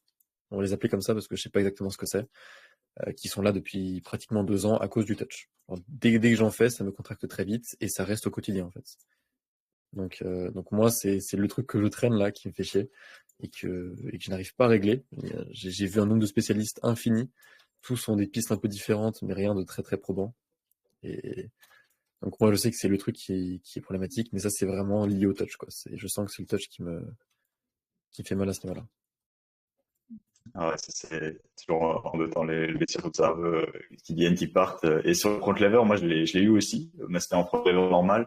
Et Hmm. et je pense qu'il y en a beaucoup qui l'ont cette blessure-là. C'est plutôt au niveau du trapèze inférieur, à l'inspiration. Ouais, Quand tu inspires, la cage qui se gonfle, et là tu sens qu'il y a une petite pointe qui vient, et tu as ça que sur le front lever. Moi j'avais ça que sur le front, et ceux qui l'ont eu, c'était que sur ça aussi. Et ça vient, ça part, et en fait, je revenais en arrière, j'arrivais sur un Advanced Stock, ça avait plus rien. Sur un One Leg, plus rien. Sur une straddle, là, j'ai commencé à l'avoir, et sur un full, ça me l'a lancé direct. Et hmm. j'ai traîné ça aussi pendant 1 an et demi, et plus jamais. Et mais après, c'était pas du tout le touch, donc c'est peut-être encore Ouais, complètement différent, et c'est toujours dur à expliquer. Mais en front, il y a toujours des petites blessures là, qui viennent les parties costales, ouais, c'est très compliqué. trapèzes, spinaux, qui sont complexes. Ouais. Bah, moi, je sais que c'est au niveau du rachis pour le coup. En fait, ça va être. Alors, l'une des pistes, en fait, ça va être que c'est les petits muscles stabilisateurs de la colonne qui potentiellement sont à l'heure actuelle plus faibles et qui répercutent en gros leur faiblesse sur les muscles, sur les plus gros muscles en fait externes et superficiels. Et du coup, ça crée ces fameuses contractures, ces fameuses douleurs-là. C'est la piste la plus probable apparemment qui m'a été donnée, parce que le cas de la contracture, bon, ça marche 2 semaines, ça marche pas 2 ans quoi, 2 ans et demi. Donc c'est la piste à l'heure actuelle, mais effectivement, c'est ça entre guillemets le problème, on va dire, avec le front, c'est que ça utilise tout le dos. Mais du coup, t'as plein de petites zones, t'as plein de petits muscles un peu partout dans le dos qui sont pas forcément prêts à accepter la charge que tes gros muscles et tes dorsaux peuvent supporter. Du coup, tu pareilles justement à des compensations et des douleurs, notamment en front. Donc clairement. Là où en planche, En planche, c'est un peu moins problématique, je trouve, parce que on est sur des muscles qui sont beaucoup plus séparés les uns des autres. Ça forme moins une masse, on va dire. Donc c'est beaucoup plus simple d'analyser aussi les endroits sur lesquels tu as des douleurs, tu as des blessures. Quand tu as une tendinopathie à l'épaule, elle est à l'épaule, tu l'as, tu sais qu'elle est là, tu la renfaux. Ouais. Quand tu as mal au milieu du dos, c'est l'enfer. C'est Ouais. l'enfer pour venir travailler ça. Donc ouais. Ouais, c'est intéressant. Pas facile à gérer. Pour en revenir à ton système, au niveau plutôt de la planification des cycles, Mhm. des rotations d'exercices, est-ce que tu utilises un peu comme Adrien la méthode conjuguée, ou pas spécialement, ou est-ce que tu es plus statique et tu tiens la même progression pendant assez longtemps, le temps que la personne évolue? Comment est-ce que tu fais progresser un peu la Non, personne à travers ces différentes phases? pour le coup, j'évolue pas mal. J'évolue principalement sur des cycles mensuels, dans l'idée. Ça va être entre trois semaines et un mois. Je suis moins sur des très gros cycles. J'évite sur des cycles de 6 mois parce qu'en fait, c'est intéressant parfois pour les mecs qui font la compète. Pour les mecs qui débloquent un skill, ça n'a pas spécialement d'intérêt d'aller chercher des très longs cycles sur du 3 à 6 mois. Mais en général, pour la plupart de mes élèves, on est sur des cycles qui durent 3 semaines, un mois. Et du coup, dessus, effectivement, tous les mois, on a des rotations d'exo pour essayer de varier un peu les angles articulaires et éviter qu'il y ait trop d'adaptation à l'effort, en fait, qu'il y ait trop de répétitions là-dessus. Et voilà, évidemment, le tout sans abandonner non plus le mouvement. S'il travaille du hold sur son premier cycle, je vais pas lui mettre 0 hold dans le deuxième cycle, évidemment. Sinon, il va perdre juste son niveau en hold, il passera le cycle d'après à récupérer ce qu'il a perdu. Mais voilà, on essaie de varier un petit peu pour aussi changer au niveau des stimulations. Mais on est ouais, globalement sur du 1 mois, à chaque fois. Ok, ok. Donc tu changes pas spécialement du tout au tout, tu vas quand même rester voilà si c'est un hold, tu vas plutôt rester sur un hold quand même, tu vas pas aller chercher une presse ou alors un hold Si, si. lesté ou un hold élastique complètement ou Si, tout à comment fait. Si, justement, on fait varier les variables, justement. Par exemple, prenons un exemple cas pratique. Imaginons qu'il a 6 secondes de hold en one leg front et qu'il veut débloquer son full front. Le cycle d'après, au lieu de lui mettre 6 secondes de hold, on va pouvoir mettre potentiellement 2 presses en one leg, tout 3 secondes de hold, par exemple. On va pouvoir mettre 2 secondes de hold, tout une presse, tout 3 secondes de hold, par exemple. On va pouvoir mettre effectivement du truc lesté, du contre-élastique. On met plein de choses en fait pour faire varier, donc pour pas complètement abandonner le hold parce que malgré tout il veut quand même progresser là-dedans et il veut débloquer son full front, mais effectivement en variant les angles articulaires de manière à ce qu'il ne fasse pas toujours le même exo et qu'il se fatigue pas trop dessus. Voilà. Ah, ok. Ok, ok, ouais. Je te rejoins. C'est bien, c'est aussi comme ça que tu sais, en général, voilà, je parle de 6 secondes, mais parfois on augmente. Au début, il y a 2, 3 hold de 4, 5, 6 secondes en fonction de son max, je garde un peu de réserve. C'est ça. On augmente le nombre de sets. Le cycle d'après, voilà, est-ce qu'on repart plus haut de 6 vers 10 secondes? Souvent, ça a un peu moins de sens. Donc là, on va plutôt aller challenger le mouvement. Et comme tu dis, soit en partant d'en haut, en faisant une presse ou un hold, en faisant une autre variation. Et après, peut-être des back offsets ou regarder son hold. Donc, tu vas garder la même Tout à fait. progression. Et puis, tu évolues comme ça jusqu'au Carrément. déblocage de la il y a plusieurs outils à Je utiliser. pense qu'on est plutôt d'accord là-dessus, clairement. Ok, Clairement, clairement. intéressant. Mais c'est important aussi de tester de temps en temps son niveau, justement avec ce que tu disais. Tester un petit peu où on en est pour aussi réadapter parfois. Parce que parfois la personne même nous, hein, parfois on peut sous-estimer un petit peu ce qu'elle fait, alors qu'en fait elle est capable de plus. Et du coup c'est bien de jauger de temps en temps, hein. Parfois ça peut être une fois par semaine, une fois toutes les 2 semaines, pour jauger un petit peu son niveau sur les figures finales et pour réadapter. Donc ça c'est important aussi. Tu procèdes comment pour les tests donc tu disais toutes les semaines du bloc, ou pendant une semaine d'introduction, ou en fin de bloc. En fait ça va aussi dépendre de son énergie. Tu vois, parfois il va y avoir des élèves qui vont me dire oh, putain je me sens trop bien. Pendant une semaine et demie, ils disent, je me sens trop bien. Alors là, je vais leur dire, ok, si tu te sens bien, allons chercher un petit test sur une petite tentative, en fait. En fait, le truc que je fais en général, c'est que je leur apprends aussi à comment ressentir leur corps, dans le sens où, si tu te sens bien, un jour, même si c'est censé être un jour de repos, même si c'est censé être une séance technique, un truc tout léger, fais ta tenta. Si tu te sens bien, fais ta tenta. Profite du momentum de ton corps, pour X raisons, hein, qu'il soit en forme, hein. Il y a plein de facteurs externes, il y a plein de choses il y a énormément de raisons pour lesquelles tu peux être en forme ou tu peux être pas en forme. Profite de ce momentum-là pour tester. Donc, il n'y a pas forcément d'échéance particulière. Ça va aussi dépendre de comment il se sent. Et je lui dis honnêtement, si tu te sens bien, fonce. Et après, on voit justement les tentats. Il me dit, putain, là, aujourd'hui, je me suis senti trop bon. J'ai mis ça, tac. Et il a passé un nouveau palier. Donc, si j'ai pas de retour à ce niveau-là, en général, je peux faire un petit test toutes les 2 semaines, savoir un petit peu où elle en est. Ok, ok. Ouais, moi, pour les tentatives, c'est toujours à double tranchant, quoi. Parfois, ça peut casser que ce soit la dynamique du bloc, parfois la motivation.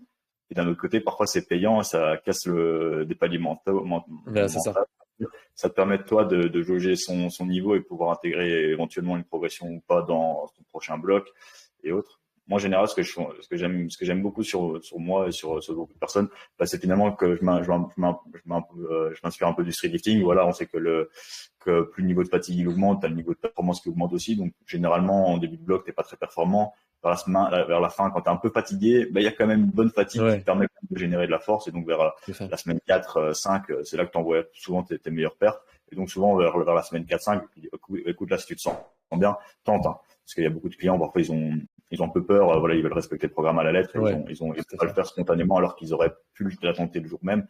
Donc parfois faut leur dire. Donc là, vas-y, tente-le. Et s'ils le tentent pas à ce moment-là, parfois pour évaluer la progression et peut-être me dire, je vais peut-être lui mettre justement le one leg press, est-ce que je peux l'intégrer ou pas? Ben, tente le one leg press en semaine d'introduction ou de deload en fonction de comment on fonctionne. Carrément. Et après, ben ouais, là c'est carré, on va pouvoir l'implémenter et, euh, et évoluer. Parce que parfois, si le mec il tente son one leg press en semaine 1, mais qu'il était bas de forme, après ça risque de casser un peu l'inertie et c'est compliqué. Et parfois, tu as quand même la progression que tu as envie de lui mettre et qu'il l'attende chaque semaine. Je te rejoins aussi. Et parfois, j'ai envie voilà, j'ai un coaché par exemple, là, il tenait sa straddle, il a les jambes un peu pliées, mais il arrive à la déplier, il arrive à hold un peu. Et je lui dis, bah, semaine, on tente, tu fais 3 séries de 1 seconde de séance et on évolue à partir de là. Et C'est chaque ça. semaine, tu vois que ça s'améliore bien. Enfin, si ça s'améliore pas, là, tu l'enlèves et là, ça s'améliore bien à chaque fois. Et donc, bah voilà, là, c'est comme ça que Complètement. Complètement. la Après voilà, comme je le dis souvent aux élèves, les tentats, c'est optionnel. C'est vraiment si tu te sens bien. Si t'es pas plus en forme que ce que tu as l'habitude d'être, n'en fais pas, parce que ça sert à rien. En soi, d'en faire pour le principe d'en faire. Le but, c'est pas que ce soit une échéance à répéter chaque séance. Parce que sinon, tu perds de l'intérêt de l'attentat. L'attentat, c'est vraiment quand tu sens que il y a moyen que ça passe. Alors, tu dis, tu vas à la séance, tu sens, tu dis, ok, là, potentiellement, ça peut le faire. Et c'est dans ce cas ci voilà. Donc, je te rejoins là-dessus. Faire les tentats trop régulièrement, bah, ça casse beaucoup le momentum et ça peut décourager aussi psychologiquement parlant. Donc, complètement. Ouais, c'est pas ça qui va créer de l'adaptation, quoi. Et Complètement. parfois, Ah oui, c'est une tentative, clairement.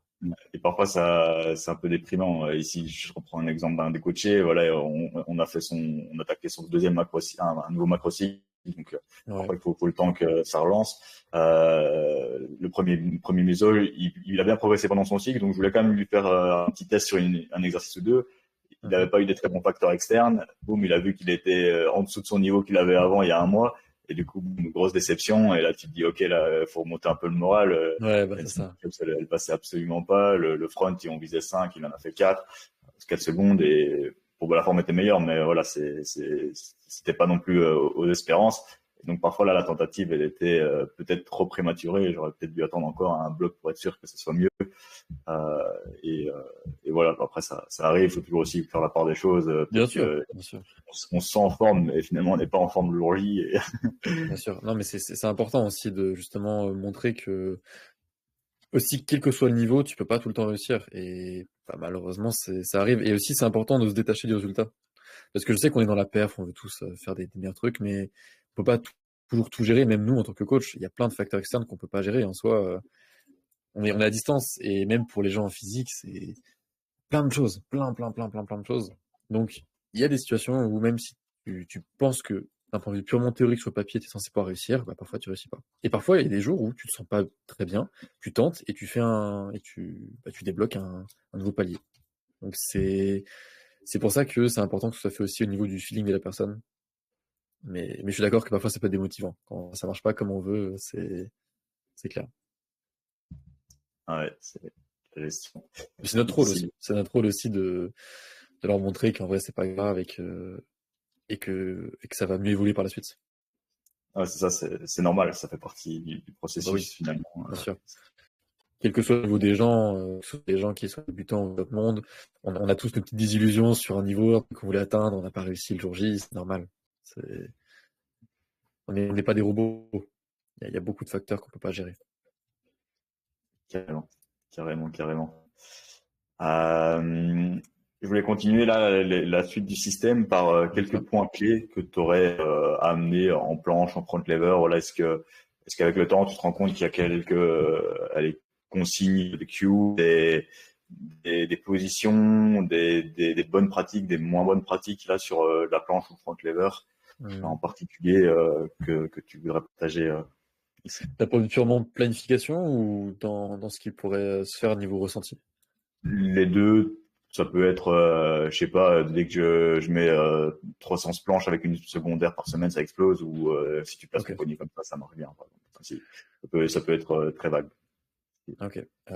Alors déjà pour le front lever, ce qui marche très bien, je trouve, ça va être de mixer des exos en one leg, donc que ce soit du hold ou que ce soit des presses. Là, je parle pour débloquer le full front, hein. Je parle quand vous commencez à avoir déjà quelques petites secondes en one leg front.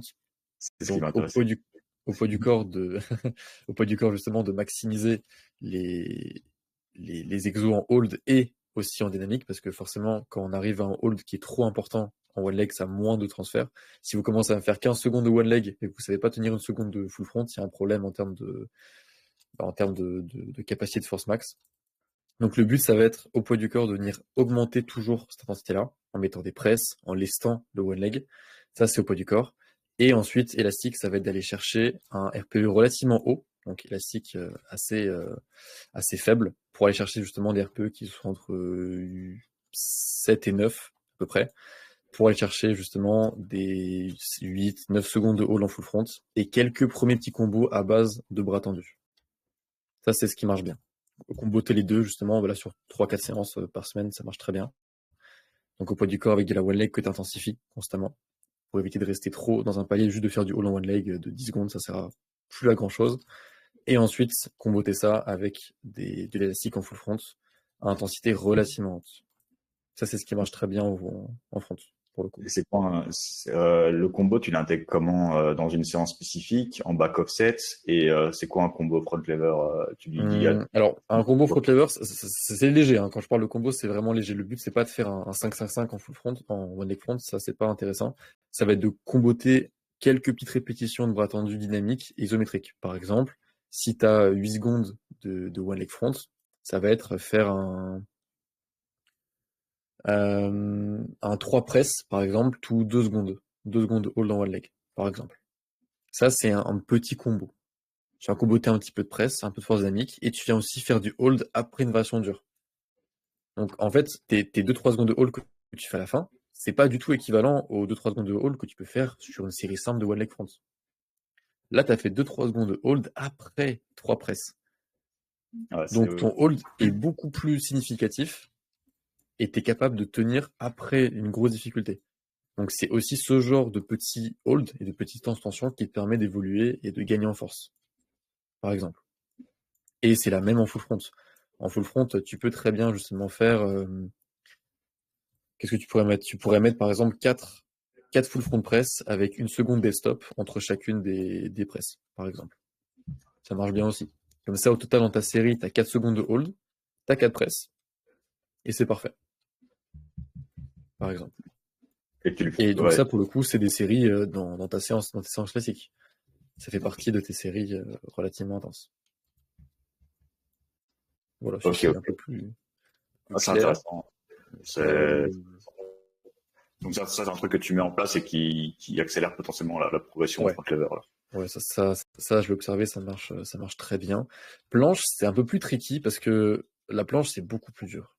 En vrai, alors, il y a des gens qui sont plus forts en push, en pull, il y a des gens, voilà, qui ont plus de facilité en planche, je dis pas.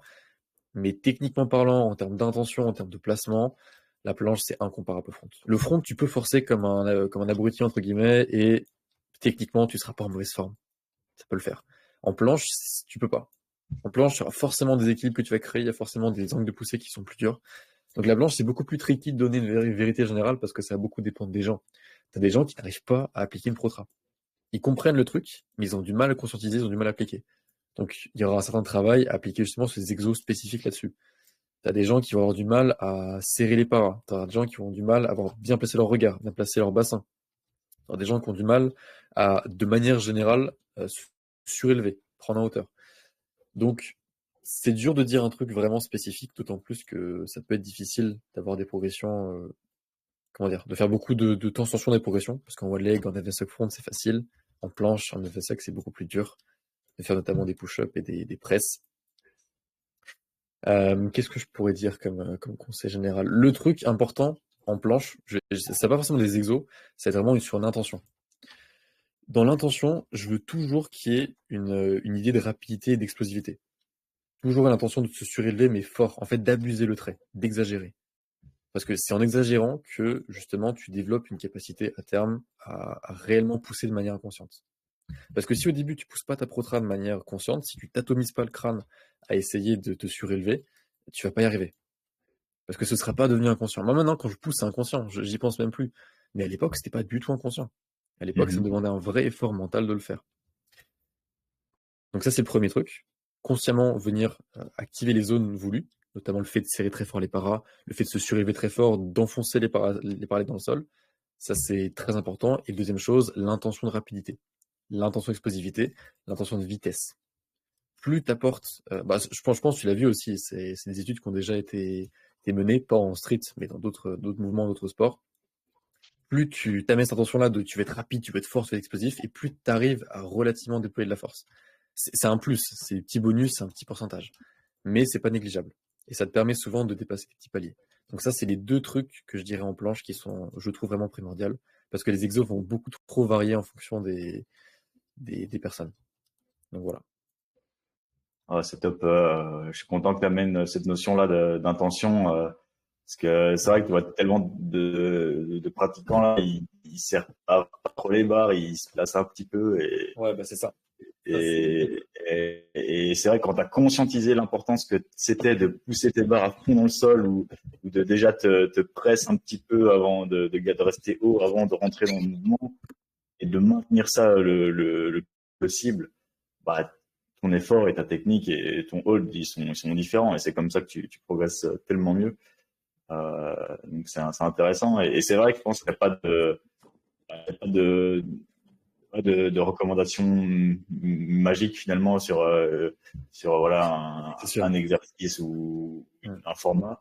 Et c'est vrai que peut-être que le front lever, ce que tu disais, ça avait l'air sexy sur papier, quoi. Tu te dis, allez, pourquoi pas en back offset ou dans ma séance, bah, voilà, avoir ces mini combos qui vont m'apporter un peu de plaisir, qui vont rester solides techniquement parce que je vais utiliser une régression en élastique et où je peux forcer un peu plus sans dégrader. Et c'est vrai que si en planche tu forces un petit peu plus, et puis même si tu travailles avec un élastique trop important et tout, tu n'auras peut-être pas non plus un transfert de très correct sur ta figure. Donc mais en soi, après, là, ce que j'ai dit en front, ça marche aussi en planche. Hein. Après, il faut savoir que ce que j'ai dit en front, ça fait partie justement de la séance directement. Ouais. Justement, en séance, si le mec veut débloquer son full front et qu'il a 7 secondes, justement, l'une de ses premières séries, ça peut être justement ce mini combo-là. Ça peut être envisageable. On reste sur de la force max. Plus ou moins, ouais, on est sur du 6 reps à peu près. On reste plus ou moins sur de la force max. Et après, justement, sur des séances un peu plus moyennes, on va dire, on vient travailler un petit peu de full front élastique. Mais ça marche pareil en planche, en fait, en soi. Si à l'heure actuelle, tu as un stock planche, pardon, et que tu veux débloquer ta straddle, bah, c'est intéressant sur des séances un chouïa plus légères, j'ai bien un chouïa, donc des séances un peu moyennes, d'aller travailler quelques petits holds de straddle, peut-être potentiellement une ou deux presses, ou 3-4 secondes de hold, potentiellement les travailler comme ça des premières petites variations. Et après, au poids du corps, d'aller justement d'aller tenter de chercher du hold en force max. Donc, par exemple, 6 secondes ou 7 secondes de hold à cette planche. Et ainsi, ce que j'aime beaucoup, ça va être par exemple de faire son max hold dans la progression la plus avancée. Donc, par exemple, là, si tu as 6-16 secondes advance suck, tu vas aller chercher un gros advance suck. C'est des un peu plus pour tenir 3-4 secondes. Tu passes en sit, tu reviens en planche et tu remets la même variation. Donc, tu atteindras sûrement en 2-3 secondes, pas plus. Tu passes en sit et tu reviens et tu mets un advance suck normal. Comme ça, en fait, tu viens maximiser ton temps de tension et tu vas aller chercher en fait des variations beaucoup plus dures. Ça, c'est un truc qui marche bien. Le tout combiné avec justement la figure finale que tu viens de travailler avec l'élastique, là encore relativement léger. Ça sert à rien de prendre un élastique à moins 40. En tout cas, pour gagner en force. Tu peux le faire pour gagner en technique et comprendre le mouvement. Gagner en force, ce sera un peu moins efficace. Donc voilà. Ok, ouais. Top, top. Je te rejoins bien. Ah, c'est propre. Et je suis content parce que enfin, j'avais été voir tes vidéos YouTube avant sur la chaîne et c'est vrai que tu avais partagé l'intention. J'avais regardé un peu les tutos sur les différents mouvements. Donc je te rejoignais assez bien. Mhm. Euh, donc, c'est pas mal. Euh, bon, cool, le niveau technique, là, on a deux choses, une bonne structure, un bon système.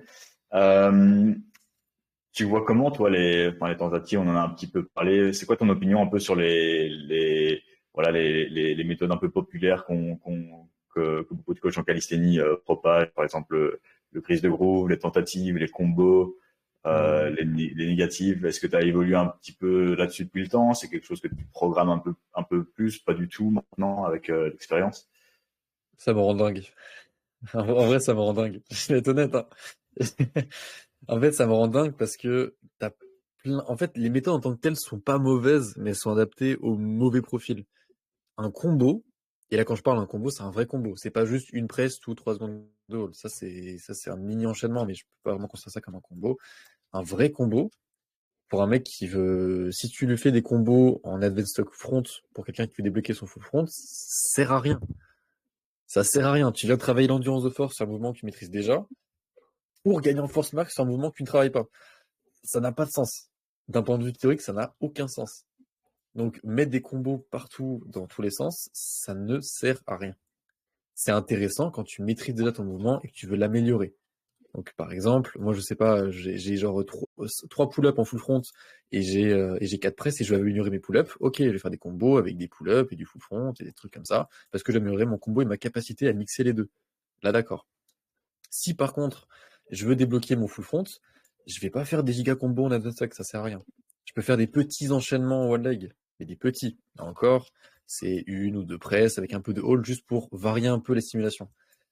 Mais des longs combos comme ce que je vois parfois, je vois des gens, j'ai vu des progs où je voyais quelqu'un qui mettait, pour débloquer un straddle planche, il mettait des combos de 35-40 secondes en top planche. Tu vas où comme ça? Tu vas où? Qu'est-ce que tu fais? Qu'est-ce que tu vas chercher? Ok, il va être trop fort en tuck planche, il va savoir faire 15 tuck planche tout tuck press, mais il va être toujours aussi mauvais en straddle. Donc ça, les combos, c'est ma bataille, ça. Et Ça, c'est ma bataille. son combo, il va ressembler à rien. Il va se faire chier, quoi. Il va faire Ben oui, bien planche, sûr, tout planche in. bien sûr. Mais c'est ça. C'est ça. Et c'est des combos qui durent entre 25 et 40 secondes. Ça travaille une endurance de force, un mouvement qu'il maîtrise déjà pour travailler un truc en force max qu'il n'a pas. Genre. C'est c'est un peu lunaire en vrai. Donc ça, c'est ma grande bataille depuis des années. J'arrête pas de répéter aux gens de pas faire ça parce que je vois beaucoup de gens qui mettent ça en place pour leurs élèves, plus que ce qu'il ne faudrait. Grise de groove, c'est bien. Grise de groove, c'est bien. Faut pas que ça soit mal utilisé. J'ai beaucoup de gens qui mettent trop d'intensité en grise de groove. Les mecs, ils sont à 90% de leur max en grise de groove, c'est beaucoup trop. Les grises de groove, c'est bien souvent pour un mouvement que tu maîtrises déjà. J'ai déjà eu ce truc-là. Ouais, je vais débloquer mon full front. Est-ce que ça sert que je fasse du grise de groove en one leg de 4-5 secondes? Dans l'absolu, ça fait pas de mal, mais c'est pas le plus efficace. Grise de groove, c'est bien pour un moment que tu maîtrises déjà et que tu veux améliorer. Enfin, tu me dis là encore, c'est d'accord. Mais Ouais, je te rejoins aussi, ouais. parfois il y en a qui, à l'époque, on disait, même si t'avais pas le front, tu tentais le front, tu vois, en grise de groove. Mais ça a Et aucun sens. T'es à 100% d'intensité, t'es en giga force max sur du grise de groove. Donc, c'est-à-dire que tu répercutes ta force max 6-7 fois dans ta journée. Enfin, c'est le principe du grise de groove, justement, c'est peu d'intensité et c'est beaucoup de fréquence. Pour, justement, faire en sorte que, techniquement, tu ne te sois pas entraîné. Mais que t'aies quand même appliqué pas mal de tension dans ta journée. C'est un peu le principe du grise de groove. moi, les deux gros avantages que je vois au grise de groove, c'est d'avoir des temps de repos très longs. Parce que Ouais. souvent, les personnes, dans leur séance, ils prennent parfois que 2 minutes de repos, ce qui est très peu, alors qu'elles pourraient en prendre 5, mais grâce au grise de groove, elles vont parfois prendre au moins 1 heure. Et donc là, t'as des bénéfices grâce à ça. beaucoup d'applications, beaucoup de liens en coordination. Tu vas Complètement. proposer peut-être un peu plus de volume. Moi, je suspecte qu'on peut en faire un petit peu plus de volume finalement grâce à ça. Enfin, de nombre de séries de exercices par semaine et aussi pouvoir former à des mouvements d'autres moments dans la journée parce que peut-être que tu n'étais pas en forme dans ta séance, mais que là, plusieurs fois dans la journée, tu as plusieurs opportunités d'être plus en forme et, euh, et ça, c'est un petit peu Carrément. les bénéfices peut-être cachés. Et après, il y en a d'autres. Et il y a aussi des risques, comme tu dis, de s'entraîner avec une progression trop importante. Et c'est souvent le C'est cas. ça. Vu qu'on se sent bien, ben, ok, on envoie. Et non, c'était pas du tout le but. Complètement. Ah ouais, non, mais crise de groupe bien fait, c'est super. Ah, c'est franchement, c'est que du bonheur quand c'est bien réalisé. Donc non, carrément, carrément. Et puis le dernier truc que tu avais dit, c'était Tanta. Bon, pareil, ça en fait, c'est compris à tort et à travers. On se dit qu'on doit faire Tanta tout le temps, alors que non. Tanta, c'est vraiment quand tu te sens bien et quand tu sens que tu peux aller chercher. Et Tanta à chaque séance, ça sert à rien. C'est c'est se fatiguer pour se fatiguer, se décourager aussi pour se décourager, et même potentiellement se blesser parce que tu vas forcer dans un angle que tu maîtrises pas du tout. Donc Tanta, pareil, à faire avec parcimonie. Mais c'est comme tout en fait. T'as des gens qui ont propagé des conseils comme ça assez peu nuancés en fait. Et du coup, tout le monde en fait maintenant. Tout le monde. Je vois tout le monde qui fait des combos de partout, qui fait des tentas partout, qui s'entraîne à outrance, à l'échec comme des zinzins et après qui s'étonne qu'ils soient blessés. Enfin, c'est les méthodes populaires, j'ai vraiment du mal avec l'application surtout. Parce que comme je Ouais, dis, le concept est pas bête en soi, mais c'est pas adapté souvent à la situation de la personne. c'est le combat qu'on a en tant que coach de calisthénie depuis des années, c'est que généralement, enfin, c'est un truc quoi. Depuis 2020, on voit des athlètes qui arrivent, ils repartagent leur méthode, ils sont devenus coachs, ils disent voilà maintenant le secret c'est les combos, le secret c'est le volume, le secret c'est ça, c'est ça, c'est ça. Et finalement, il y a peut-être un peu de hockey là-dedans, mais c'est tellement au cas par cas et très rarement C'est ça. bon, alors que mieux vaut se baser sur des recommandations un peu plus générales qu'on a abordées ici, par exemple, qui sont beaucoup Clairement. plus, plus pertinentes, je Ouais. pense. Mais là encore, tu vois, on en revient à l'expérience perso. Si ces gens-là ont partagé ces connaissances-là, c'est parce que ça marche pour eux de manière personnelle. Mais forcément, quand t'as un niveau top monde, ton seul moyen de t'entraîner, c'est de faire des combos. T'as tellement de variations, t'as tellement de niveaux dans chacune des variations que tu peux pas faire des séries simples. C'est trop long. C'est trop long de faire des séries simples. Faire des séries de 40 push-ups, c'est trop long. Enfin, c'est con, tu vois, mais c'est trop long. Faire des séries de 30 pull-ups en full front, c'est trop long. Et du coup, justement, ils viennent mixer avec du touch, avec des pull-ups, parce qu'ils ont un niveau tellement haut qu'ils peuvent le faire. Et du coup, ils ne travaillent quasiment qu'en combo. Et ça marche très bien pour eux. C'est cohérent. Et ils vont faire des compètes et tout. Donc, ils travaillent aussi leur endurance, endurance de force. Donc, pour eux, c'est cohérent. Mais ça l'est clairement pas pour la très grande majorité des gens. Donc, ouais, je te rejoins là-dessus. Malheureusement, je te rejoins là-dessus. Ah, C'est, c'est le constat, c'est, bah, c'est voilà, ça.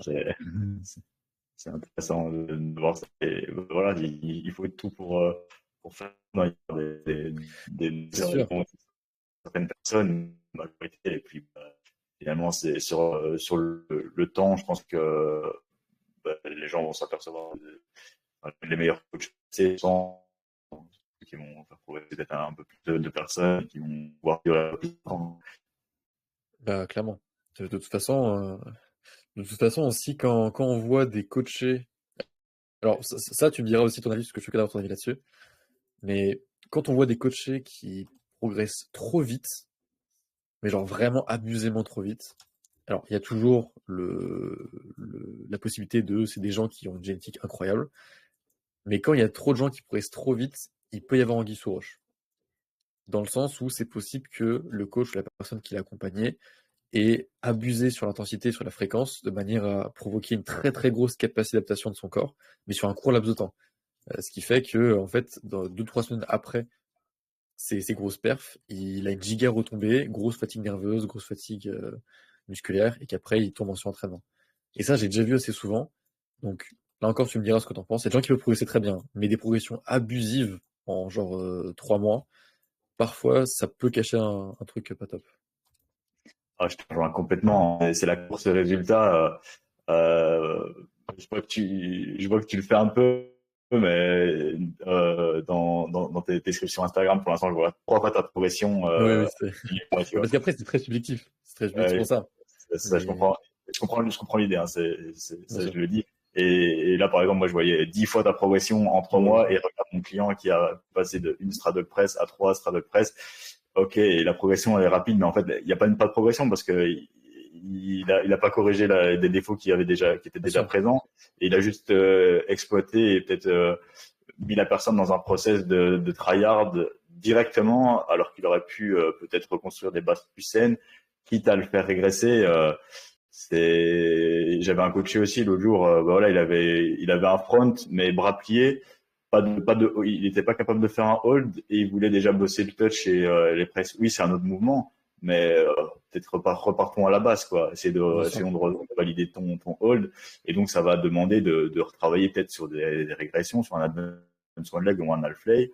Et on va prendre le temps de le faire et on va avoir un peu plus sur une vision un peu plus long terme de cliner ça. Et Ah, puis, avec la force que tu as déjà, tu vas pas la perdre.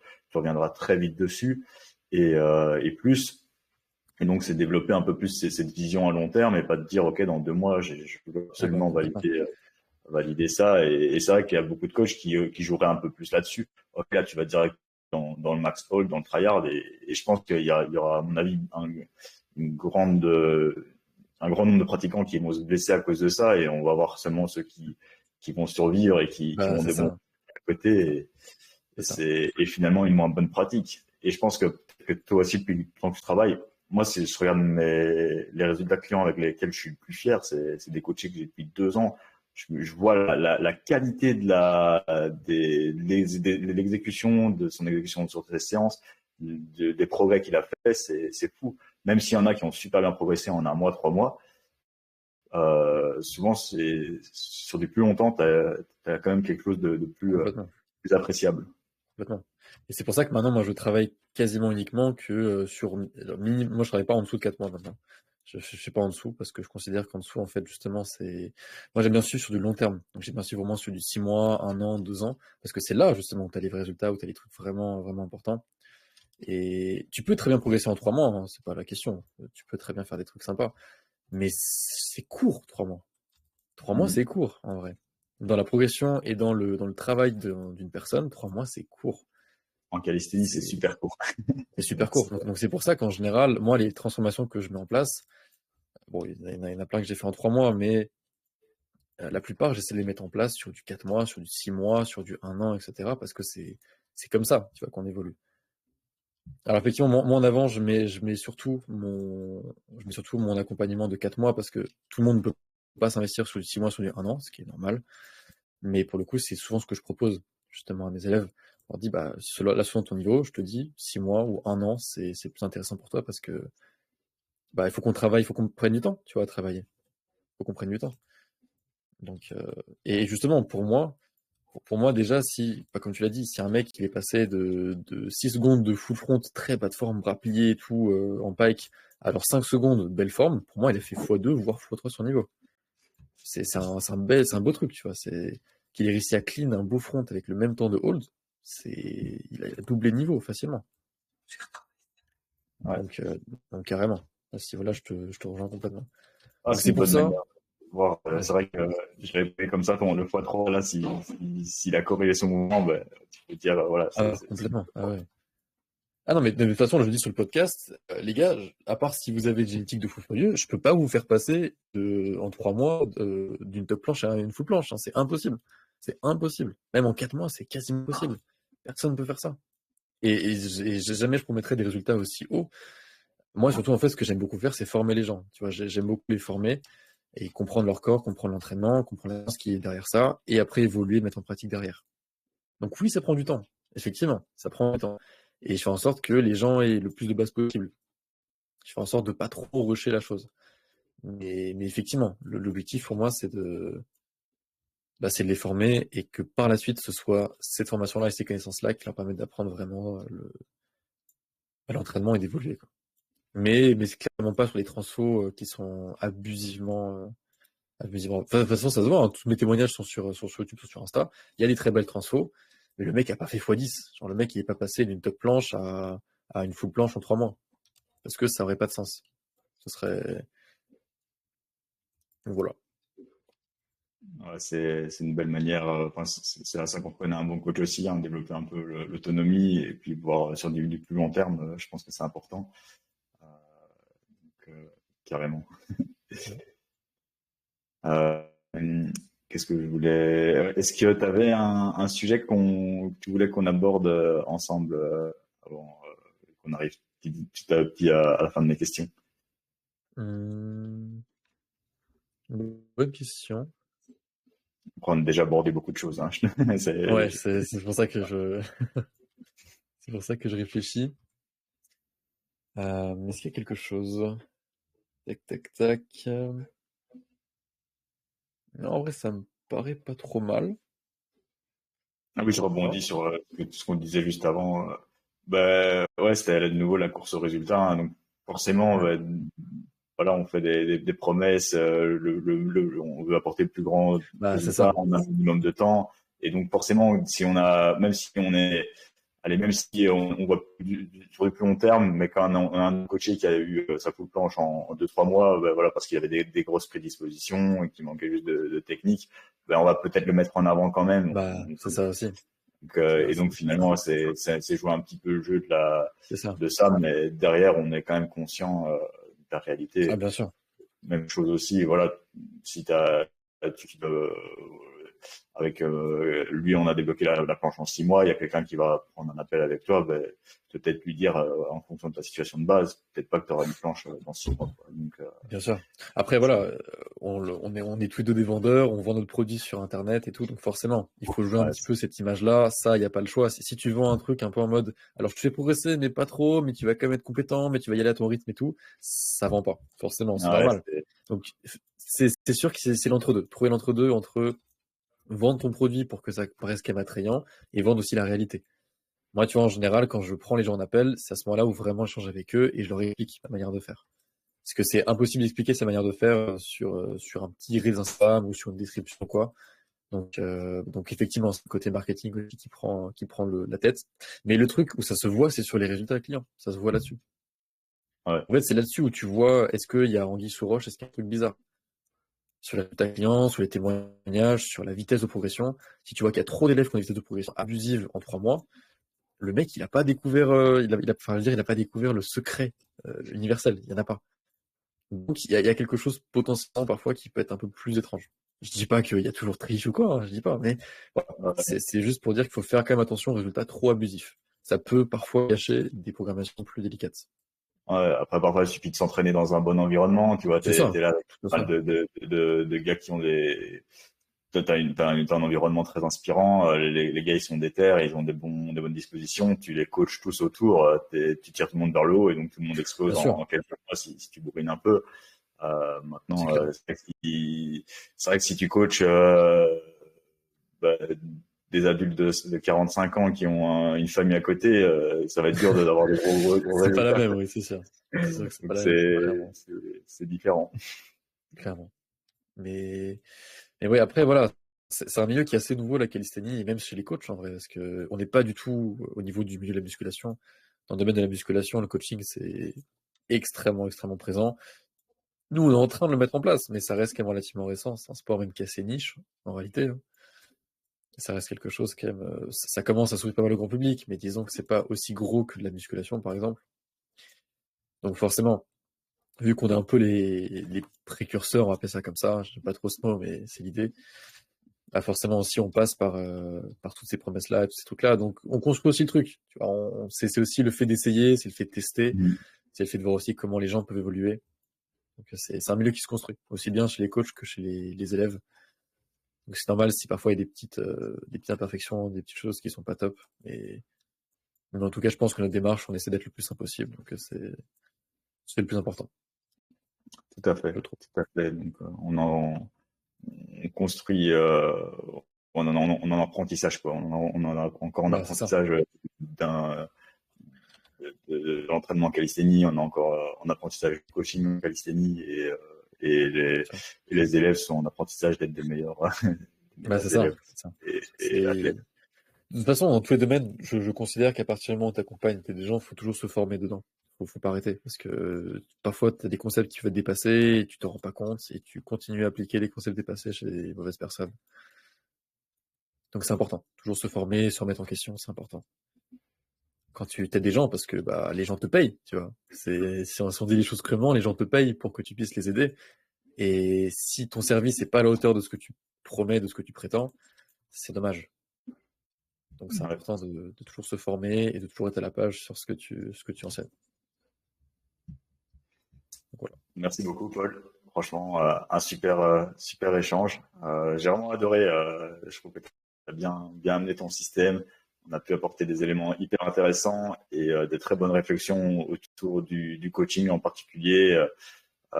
Donc, c'était vraiment un très chouette épisode de podcast. Merci beaucoup. Bah écoute, avec grand plaisir, merci de m'avoir invité. C'était très cool qu'on échange là-dessus. C'est la première fois que j'échange aussi longuement, on va dire, avec un autre coach. Donc c'est trop cool. Franchement, trop bien. Merci à toi pour les questions. C'est très sympa. Et puis au plaisir de trucs ensemble, si on est amené à le faire. Probablement, c'est aussi le but de ces épisodes, de leur poser un peu les bases et potentiellement qu'il y a un deuxième épisode qui pourrait venir sur un sujet plus précis ou une autre collaboration. Avec grand plaisir. Avec grand plaisir aussi. Les gens, ils peuvent te retrouver où? Sur ton Instagram, j'imagine. Je mettrai sans doute le lien dans la... Tout à fait. Sur mon Instagram, c'est là où je suis actif. J'ai aussi une chaîne YouTube que j'ai un petit peu laissée de côté pour l'instant, mais il y a pas mal de tutos, pas mal de valeurs aussi dessus. Mais ouais, surtout sur Instagram où là, je poste tous les jours. Donc, toujours de la valeur. Donc, tout le monde est bienvenu, évidemment. Allez suivre. Et puis, n'hésitez pas à nous contacter pour des services ou autre chose si besoin. C'est très gentil. Merci. Merci, Paul.